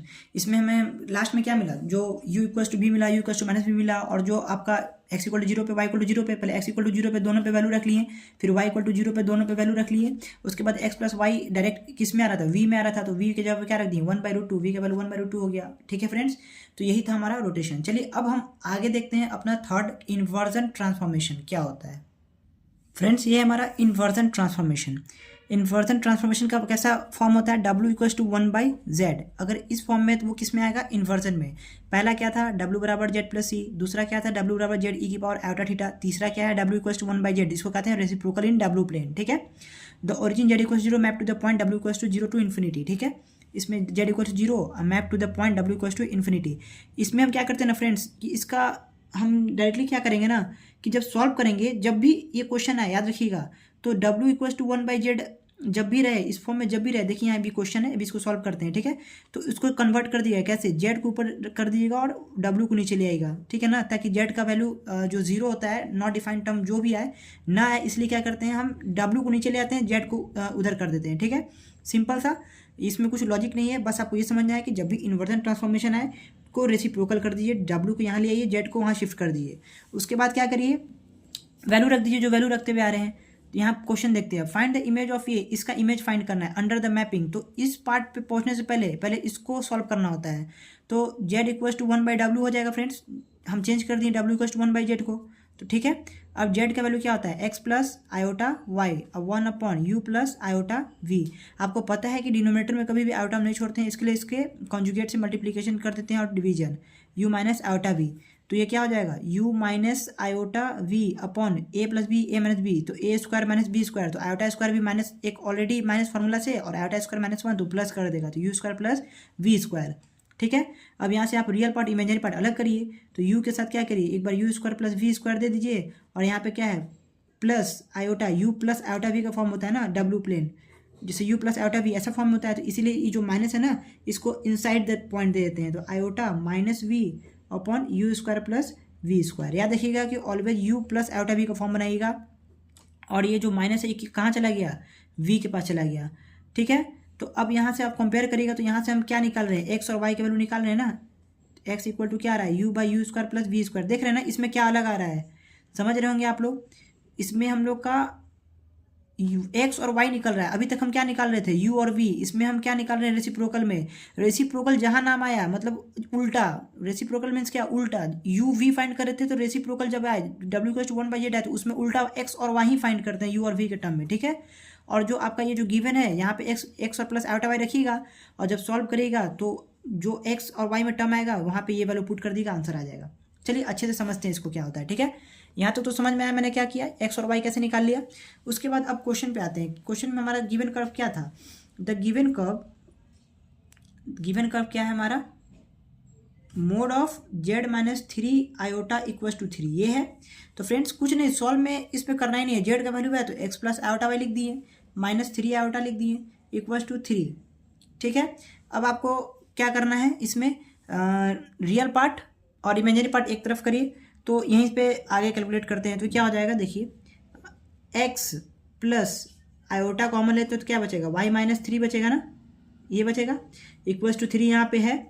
ठीक है फ्रेंड्स, अब आपको पता है कि इसका मोड निकालिएगा तो रूट अंडर क्या हो जाएगा, x square plus y square, क्योंकि मोड दिया हुआ है ना, देखिए मोड दिया हुआ है क्वेश्चन में, तो इसका मोड निकालिए तो क्या हो जाएगा, root under x square plus y square, y की जगह क्या है x plus iota y, y minus three का स्क्वायर इक्वल्स टू 9। ठीक है, अब इसी को जब आप सॉल्व करिएगा तो इसको ऐसे लिख सकते हैं ना, x square plus y minus 3 का होल स्क्वायर इक्वल्स टू 9। ये जो रूट है इधर आएगा तो स्क्वायर में हो जाएगा, तो 3 का स्क्वायर क्या हो गया 9। जब आप इसी को सॉल्व करिएगा, जब a माइनस बी के होल स्क्वायर से निकालिएगा a square plus b square minus 2ab, तो ये आपका जो वैल्यू है आएगा x square plus y square क्या आ जाएगा minus 6y equals to 0। Friends देखिए यहाँ पे ये आपका वैल्यू सॉल्व करके आया a माइनस बी का होल स्क्वायर को ब्रेक करके। तो यहाँ पे अब क्या करेंगे, आपने u का वैल्यू कैलकुलेट किया हुआ है, देखिए आपने सॉरी x का वैल्यू कैलकुलेट किया हुआ है, y का वैल्यू कैलकुलेट किया हुआ है, x के प्लेस पे ये वैल्यू रख देंगे, y के प्लेस पे ये वैल्यू रख देंगे। ठीक है ना फ्रेंड्स, और यहाँ से हमें v का वैल्यू मिल जाएगा और u का वैल्यू मिल जाएगा। तो फ्रेंड्स यहाँ पे देखिए आपने x कैलकुलेट किया हुआ है, y कैलकुलेट किया हुआ है, यहाँ पे वैल्यू रख दीजिए। तो x के प्लेस पे क्या रखिएगा, u upon u square plus v square का होल स्क्वायर रखिएगा, इट मीन्स ऐसे रख सकते हैं आप। ठीक है, ये स्क्वायर रख दिया मैंने। उसके बाद क्या है प्लस वाई स्क्वायर, वाई का क्या है ये हो जाएगा माइनस वी अपॉन, तो ये प्लस हो जाएगा आपका, तो इसको लिख सकते हैं आप v square upon u square plus v square का। ठीक है, u square plus v square का होल स्क्वायर ऐसे लिख सकते हैं। और ये क्या हो जाएगा माइनस 6y, वाई क्या है minus v upon u square plus v square का whole square, sorry square whole square नहीं होगा, ये स्क्वायर नहीं यहाँ पे। ठीक है, इक्वल्स टू 0।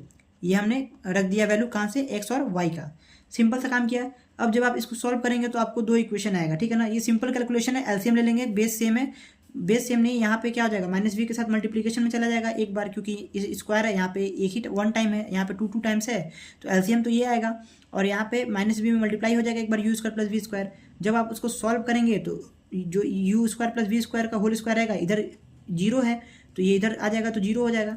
चलिए मैं आपको लिख देता हूँ, आप समझिए कैसे हो जाएगा।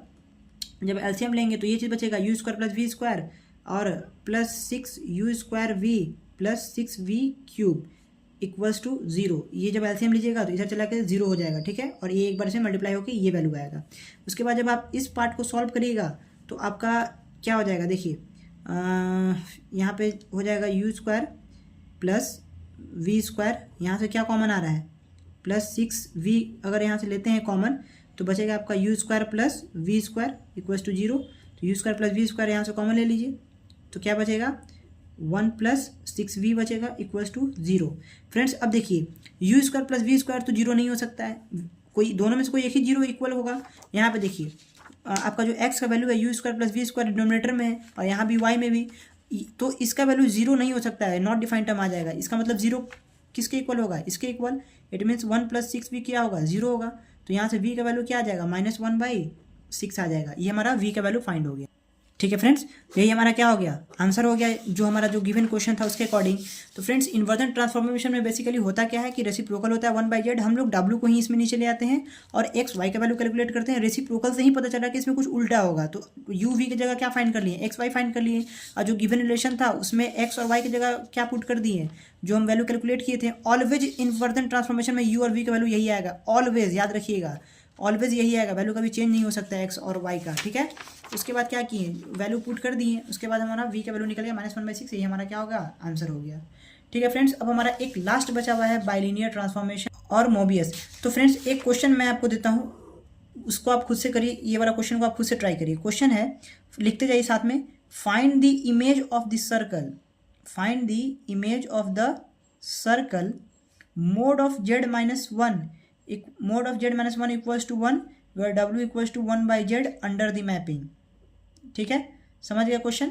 Find the image of circle mod of z-1 equals to 1 और w equals to 1/z under the mapping. आपको कैलकुलेट करना है किससे, आपको तो पता चल गया 1/z का फॉर्म है तो किससे सॉल्व होगा, इन्वर्जन से।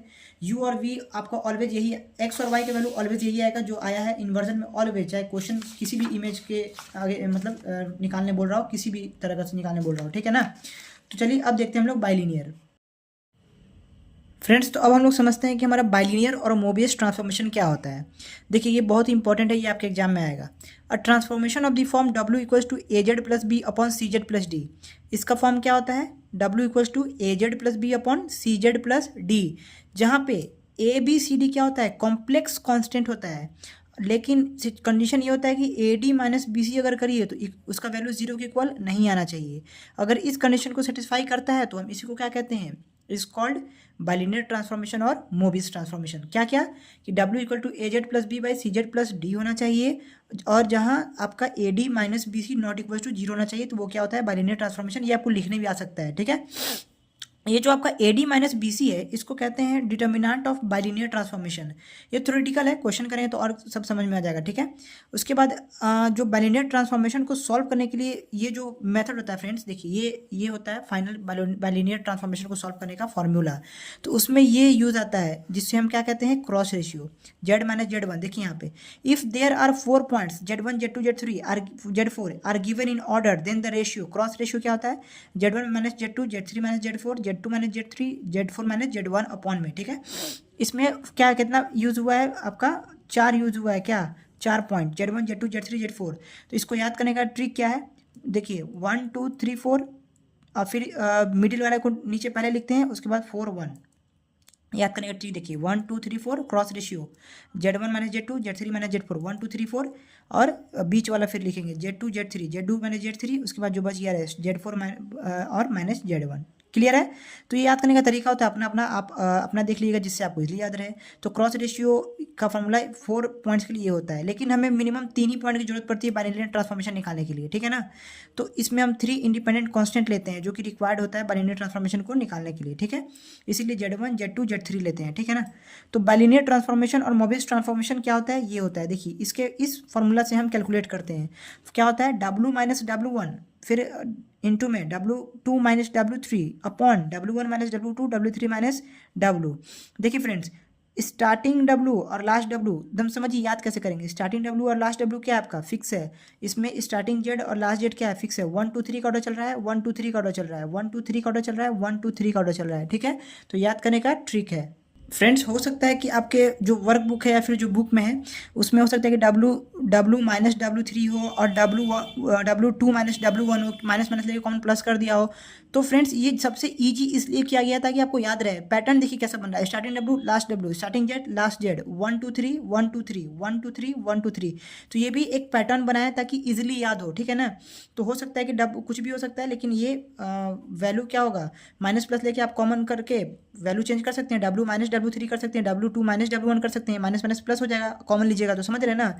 लेकिन ये याद करने के लिए ताकि सिंपली हम याद कर सकें, फॉर्मूला अप्लाई कर सकें, इसीलिए बहुत ही सिंपल है। तो इसे आप याद कर लीजिए क्या, W minus W 1 W 2 minus W 3 upon W 1 minus W 2 W 3 minus W, Z minus Z 1 Z 2 minus Z 3 Z 1 minus Z 2 Z 3 minus Z. And यहाँ पे कितना इंडिपेंडेंट कॉन्स्टेंट है हमें बाइलिनियर ट्रांसफॉर्मेशन को सॉल्व करने के लिए, Z 1 Z 2 और जेड 3 तीन। ठीक है फ्रेंड्स, चलिए तो ये हमारा पूरा एक थ्योरेटिकल पार्ट हो गया। अब क्या देखते हैं, इस पे बेस्ट एक क्वेश्चन करते हैं। फ्रेंड्स हम लोग देखते हैं अब बाइलिनियर ट्रांसफॉर्मेशन का क्वेश्चन है, find the bilinear transformation which maps the point z का पॉइंट दिया हुआ है। आपको पता है कि तीन कांस्टेंट दिया रहता है, z1 z2 3, w1 w2 w3 w का पार्ट दिया रहता है। देखिए यहाँ पे w1 w2 w3 z1 z2 z3 respectively, so that the transformation maps the region outside the circle mod of z equals to 1। दो काम करना है, एक बताना है कि फाइंड करना है बाइलिनियर ट्रांसफॉर्मेशन, एक पार्ट ये हो गया, क्योंकि लॉन्ग में आएगा ना तो आपको सिर्फ ये पार्ट नहीं देगा, एक पार्ट और ऐड करके देगा क्वेश्चन में। उसके बाद कह रहा है so that the transformation maps the region outside the circle mod of z equals to 1 into half plane, ये है, ये मेन ये है mod of z equals to 1। ठीक है, तो चलिए क्वेश्चन को सॉल्व करना शुरू करते हैं। आपको पता है सबसे पहले हमें क्या वैल्यू लिखना होता है, z का और w का। तो z का वैल्यू लिख लीजिए ताकि आपको कन्फ्यूजन ना हो। माइनस आयोटा है, ये -1 हो गया, ठीक है। और w क्या है आपका, आयोटा, ये माइनस नहीं है, 0 माइनस आयोटा, ये हो गया आपका z1, ये हो गया z2, ये हो गया z3। आप लिख लीजिएगा ताकि आपको फॉर्मूला पे पुट करने पे आसानी हो, w1 w2 w3। ठीक है, ऐसे नहीं लिखना है, अच्छे से लिखना है, ठीक है। ये बस मैं आपको समझा रहा हूँ। तो फॉर्मूला हमारा क्या हो जाता है फ्रेंड्स निकालने का, w याद करिए 1 2 3 फॉर्मेट 1, फिर ये आएगा क्या 2 3 हो गया। उसके बाद डिनोमिनेटर में क्या आता था, याद करिए, फिर से 1 2 3 स्टार्ट होता था, 1 2 फिर 3, इनिशियल और लास्ट क्या होता था एज इट इज़ w। उसके बाद जेड में भी एकदम सेम, जो पोजीशन एक आप लिख दिए तो जेड ऑटोमेटिक लिख दिएगा, ठीक है ना।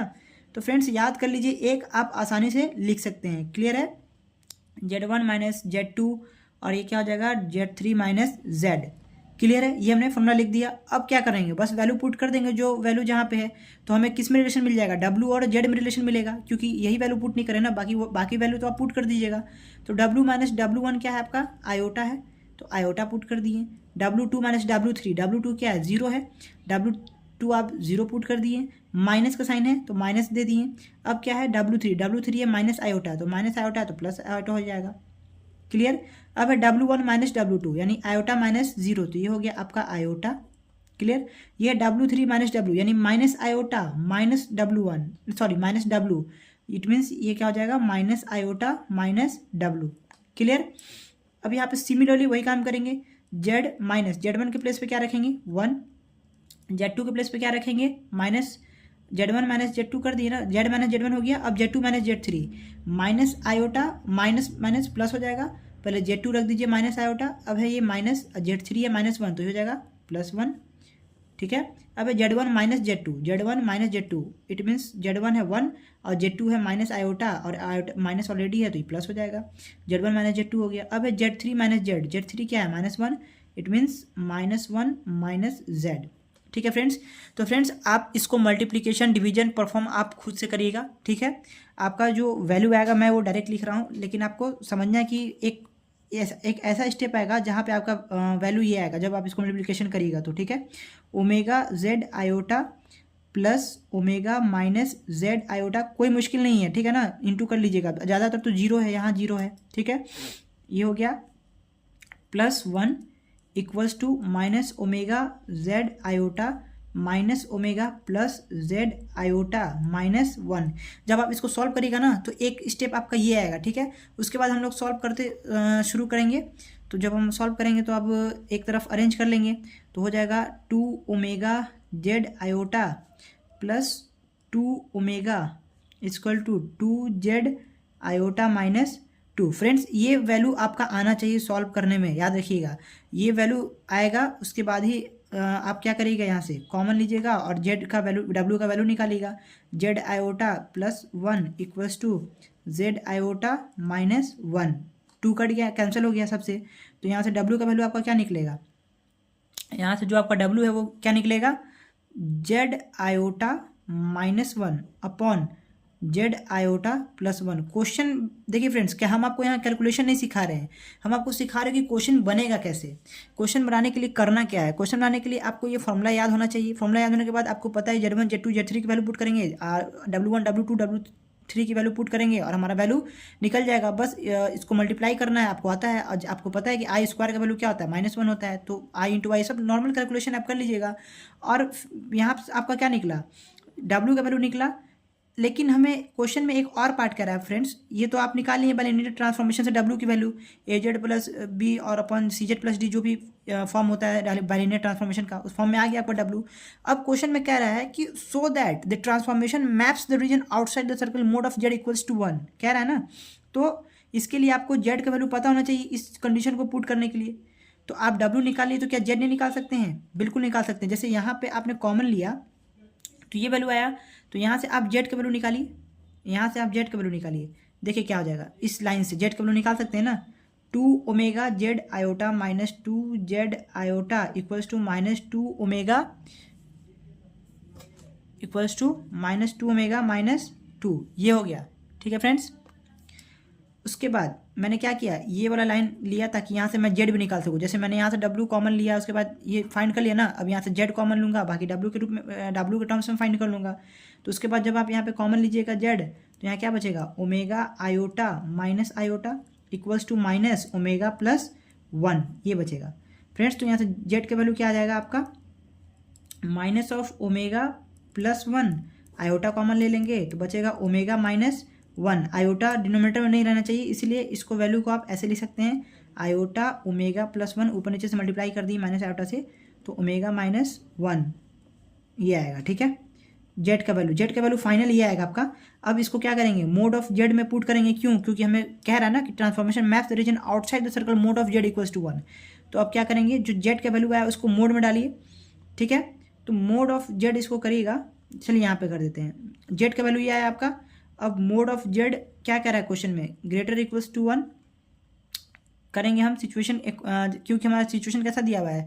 सबसे पहले देखिए, so that the transformation maps the region outside the circle mod of z equals to 1 into half plane R of डब्ल्यू। यहाँ पे ये जो है ये रियल पार्ट है, ग्रेटर इक्वल्स टू 0, तो ये वाला कंडीशन हम लगाएंगे जो आपका दिया हुआ है, ग्रेटर इक्वल्स टू 1 वाला, इक्वल्स टू 1 भी है। तो अब यहाँ पे मोड ऑफ जेड का वैल्यू आपका यहाँ से आएगा, तो क्या हो जाएगा, देखिए मोड रखिए आयोटा, जो हम इसको इस फॉर्म में लिख सकते हैं, omega plus 1 by omega minus 1, mod close, greater equals to क्या आ जाएगा, 1 आ जाएगा। उसके बाद क्या करेंगे, अब इस ओमेगा माइनस 1 को इधर शिफ्ट कर दीजिए मल्टीप्लिकेशन से, तो आ जाएगा आपका आयोटा ओमेगा प्लस 1, ये हो गया। एक मोड में ये भी हो जाएगा, आयोटा को भी अलग मोड दे सकते हैं आप। ठीक है, आयोटा को भी अलग मोड दे दिए, greater equals to mod of omega minus 1, ये भी दे दिए। ठीक है, क्यों दिए हैं ये फ्रेंड्स, क्योंकि जो आपका रियल पार्ट और इमेजिनरी पार्ट यू और वी में कैसे कन्वर्ट होगा, तो ओमेगा को हम यू और वी में लिखेंगे, इस आयोटा को यहाँ से हम रिप्लेस कर देंगे। ठीक है, यहाँ पे देखिए फ्रेंड्स क्या बचेगा, डब्ल्यू की जगह हम क्या लिख देंगे, u plus iota v plus 1 लिख सकते हैं, डब्ल्यू को यू प्लस आयोटा वी आपको पता है, ग्रेटर इक्वल टू क्या हो जाएगा, यहाँ भी डब्ल्यू है तो u plus iota v minus 1 mod. यही आपका कंडीशन है जो आपका गिवन है, क्योंकि ये आपके रियल पार्ट के लिए होता है, जो ये डब्ल्यू होता है यहाँ पे, डब्ल्यू रियल पार्ट के लिए होता है। ठीक है ना फ्रेंड्स, तो यही आपका mod of z equals to 1 से हमने क्या किया, यहाँ पे जेड का वैल्यू रखा और जेड के वैल्यू से आपका ये एक रिलेशन दिखा दिया इस चीज़ में। ठीक है, तो फ्रेंड्स इस क्वेश्चन में ज़्यादा कुछ था नहीं। सबसे पहले बाइलिनियर ट्रांसफॉर्मेशन निकालने के लिए आपको पता है कि फॉर्मूला लगाते हैं, फॉर्मूला में Z1 Z2 Z3 पुट किए तो W में रिलेशन आया। लेकिन इस पार्ट में एक और क्वेश्चन बोला कि दिखाइए कि ट्रांसफॉर्मेशन मैप करा रीजन को outside the circle mod of z equals to 1। तो उसके लिए हमने क्या किया, मोड ऑफ जेड की ग्रेटर इक्वल्स टू 1 के लिए हमने जेड का मोड में रख के एक रिलेशन दिखा दिया। यही हमारा क्वेश्चन का सॉल्यूशन हो गया। ठीक है फ्रेंड्स, अब एक और क्वेश्चन देखते हैं, हमारा लास्ट क्वेश्चन है इसका। फ्रेंड्स देखिए ये एक हमारा लास्ट क्वेश्चन है find the bilinear transformation which maps the point z का पॉइंट दिया हुआ है z1 z2 z3 onto w का पॉइंट दिया हुआ है w1 w2 w3 and also find the unit circle mod of z equals to 1। तो friends सबसे पहले हम w फाइंड करेंगे, फिर वहाँ से z का ही वैल्यू निकालेंगे और जो वैल्यू आएगा यहाँ पे पुट करके इक्वल टू 1 करके सॉल्व कर देंगे। इस पार्ट के लिए आपको पता है क्या करना है। यहाँ पे एक टर्म आता है इन्फिनिटी, तो इसको क्या आपको पता है इसका यूज़ क्या करेंगे। जैसे कि जब आप वैल्यू पुट करेंगे w1 w2 w3 का, तो आपका w3 जिसमें भी होगा, जिस पार्ट में भी w3 आता होगा वहाँ से w3 कॉमन ले लीजिएगा और कट कर दीजिएगा। जैसे सपोज करिए कि वो फार्मूला होता है ना w minus w1 w2 w3 ये होता है, और w1 माइनस w2 और w3 माइनस w। तो जहाँ जहाँ w आता है वहाँ से w3 को कॉमन लीजिए। क्यों? क्योंकि आपको पता है w3 का वैल्यू क्या होता है, इन्फिनिटी है, और 1/इन्फिनिटी के फॉर्म में अगर आता है तो वैल्यू वो 0 हो जाता है, आपको पता है। तो इसी का हम फायदा उठाते हैं ताकि कैलकुलेशन ईजी हो जाए। तो जहाँ w3 यहाँ पे है ना, तो अगर यहाँ से कॉमन उठाएगा तो यहाँ तो 1 हो जाएगा, और यहाँ पे क्या हो जाएगा w2/w3, क्योंकि इसके पास w3 नहीं है तो omega minus omega 1 as it is रहा। यहाँ से w3 आपने कॉमन उठाया तो क्या बचा, ω2 अपॉन ω3 माइनस 1 बचा। सिमिलरली यहाँ पे जब ω1 माइनस ω2 ये तो एज इट इज़ है, और यहाँ से ω3 बाहर निकाल लिया तो यहाँ पे 1 माइनस ओमेगा अपॉन ω3 बचा ना, बचा कि नहीं। ये ω3 कैंसिल भी हो जाएगा, और ω1, और जब आप वैल्यू ω3 की इन्फिनिटी पुट करेगा तो 1/इन्फिनिटी का फॉर्म आ जाएगा, तो यानी ये 0 हो जाएगा, ये भी 0 हो जाएगा। ठीक है ना फॉर फ्रेंड्स। और यहाँ पे तो आपको जो फॉर्मूला है z1 z minus z1 z2 minus z3 z1 minus z2 z3 minus z, वो लिखेंगे आप और सॉल्व करेंगे। जब सॉल्व करेंगे तो आपका जो वैल्यू आएगा वो आएगा w equals to z plus 1 upon z minus iota. ये आपका w का वैल्यू आएगा जो कि रिक्वायर्ड बाइलिनियर ट्रांसफॉर्मेशन होगा। और इसी से आप जब z निकालेंगे तो वो आएगा 1 प्लस ओमेगा आयोटा, यानी w minus 1 plus W I upon w minus 1। ये आपका w का वैल्यू हो गया, ये आपका z का वैल्यू होगा। z क्यों निकाले, क्योंकि कंडीशन में कहा है mod of z equals to 1, the given circle equation है, इस पर भी निकालना है, यूनिट सर्कल को फाइंड करना है। तो बस इस मोड ऑफ z में रख देंगे 1 प्लस w आयोटा, और यहाँ पे क्या बोल रहा था, इक्वल्स टू 1 बोल रहा था ना, तो इक्वल्स टू में यहाँ क्या आ जाएगा, ओमेगा माइनस w माइनस 1 आ जाएगा। इसको क्या करेंगे, इधर शिफ्ट कर देंगे, और जब आप सॉल्व करेंगे w का वैल्यू क्या रख देंगे, u प्लस आयोटा भी रख देंगे, तो आपका v बराबर u आ जाएगा फाइनली। यही आपका यूनिट सर्किल हो जाएगा, फाइनल यूनिट सर्किल का आंसर हो जाएगा। ठीक है, तो फ्रेंड्स हमने क्या किया, बाइलिनियर ट्रांसफॉर्मेशन भी कंप्लीट कर लिया अपना। जो हमारा कन्फर्म मैपिंग में 4 था, चारों पर लिया, ट्रांसलेशन, रोटेशन और क्या था, इन्वर्जन, और हो गया एक हमारा बाइलिनियर और मोबियस, इसी का नाम मोबियस भी है। ठीक है, एक लास्ट क्वेश्चन बचता है हमारा फिक्स्ड पॉइंट फॉर ट्रांसफॉर्मेशन। ये 2 लाइन का है, चलिए देख लेते हैं। फ्रेंड्स देखिए ये हमारा लास्ट टॉपिक है इस यूनिट का, फिक्स्ड पॉइंट फॉर ट्रांसफॉर्मेशन। ये होता क्या है, तो बाइलिनियर का फिक्स्ड पॉइंट निकालने के लिए इस फॉर्मूला का यूज़ करते हैं। दिया रहता है जहाँ पे हम क्या करते हैं, w equals to z put कर देते हैं, बस हम निकाल लेते हैं फैक्टराइजेशन करके। देखिए कैसे एग्जाम्पल से हम लोग अच्छे समझेंगे। सबसे पहले दिया हुआ है कि w equals to az plus b by c z plus d, इस फॉर्म का होगा, उसका निकालना होगा बाइलिनियर ट्रांसफॉर्मेशन। बाइलिनियर ट्रांसफॉर्मेशन नहीं, फिक्स्ड पॉइंट निकालना होगा बाइलिनियर ट्रांसफॉर्मेशन का। तो क्या करेंगे, find the fixed point of, question से समझिए, find the fixed point of bilinear transformation. ये बोला w इक्वल टू दे दिया ना az plus b by c z plus d का फॉर्म दे दिया ना, तो कहता क्या है कि we put w equal to d, w equal to क्या पुट कर दिए, डायरेक्टली z पुट कर दीजिए और सॉल्व कर लीजिए। चलिए वही काम करेंगे, w equal to z put कर दिए और z plus 2 minus z plus 4 हो गया। अब इसको सॉल्व करिएगा तो क्या हो जाएगा, minus of Z square plus 4z, और यहाँ पे क्या है z प्लस 2। अब जब इसको सॉल्व करिएगा तो क्या आ जाएगा, जेड स्क्वायर कॉमन ले लीजिएगा, मतलब कॉमन नहीं माइनस कॉमन ले लीजिएगा, तो जो प्लस है वो माइनस हो जाएगा, तो Z square minus 3z plus 2 हो जाएगा इक्वल्स टू 0। माइनस कॉमन ले लिया तो जेड स्क्वायर होगा, जो पॉजिटिव है वो नेगेटिव होगा, जो नेगेटिव है वो पॉजिटिव हो गया। अब यहाँ से क्या करेंगे, कॉमन ले लेंगे, फैक्टराइजेशन करेंगे। फैक्टराइजेशन करने आपको आता है, फैक्टराइजेशन करने के लिए क्या कर लेंगे, z square minus z minus 2z plus 2 equals to 0। Detail मैंने आपको बताया कैसे हुआ फैक्टराइजेशन, बीच वाले टर्म को स्प्लिट किया, उससे आ गया। कॉमन ले लेंगे जेड, तो जेड माइनस 1 माइनस 2 कॉमन लेंगे तो जेड माइनस 1, ये बहुत ही सिंपल है फ्रेंड्स। तो जेड इक्वल्स टू 2, आपका रूट आ जाएगा, एक 1 आ जाएगा और एक 2 आ जाएगा। यही आपका फिक्स्ड पॉइंट हो गया, ये आपका क्या हो गया, यही आपका हो गया फिक्स्ड पॉइंट। ठीक है फ्रेंड्स, समझ में आ गया बाइलिनियर ट्रांसफॉर्मेशन का फिक्स पॉइंट कैसे निकालेंगे। डायरेक्ट जो w दिया है उसके प्लेस पे z पुट कर देंगे और फिक्स पॉइंट निकाल लेंगे। तो फ्रेंड्स यहाँ पे हमारा यूनिट कम्प्लीटली ओवर होता है। अब हमारा कोई भी ऐसा टॉपिक नहीं है जो हमारा छूटा हुआ है इस पूरे 3rd यूनिट में, कॉम्प्लेक्स वेरिएबल डिफरेंशिएशन में। ठीक है फ्रेंड्स, मैंने अच्छे से यूनिट 1 का, जो यूनिट 3 का जो है, मैंने क्वेश्चन लेक्चर 8 तक ऑलरेडी अपलोड किया हुआ है, और ये हमारा लेक्चर 9 है, लॉन्ग होगा, लास्ट है, लेकिन सही रहेगा, इसमें पूरा चीज़ कवर है। ओके, तो फ्रेंड्स रहने देते हैं इतना ही आज के लिए। Okay, thanks.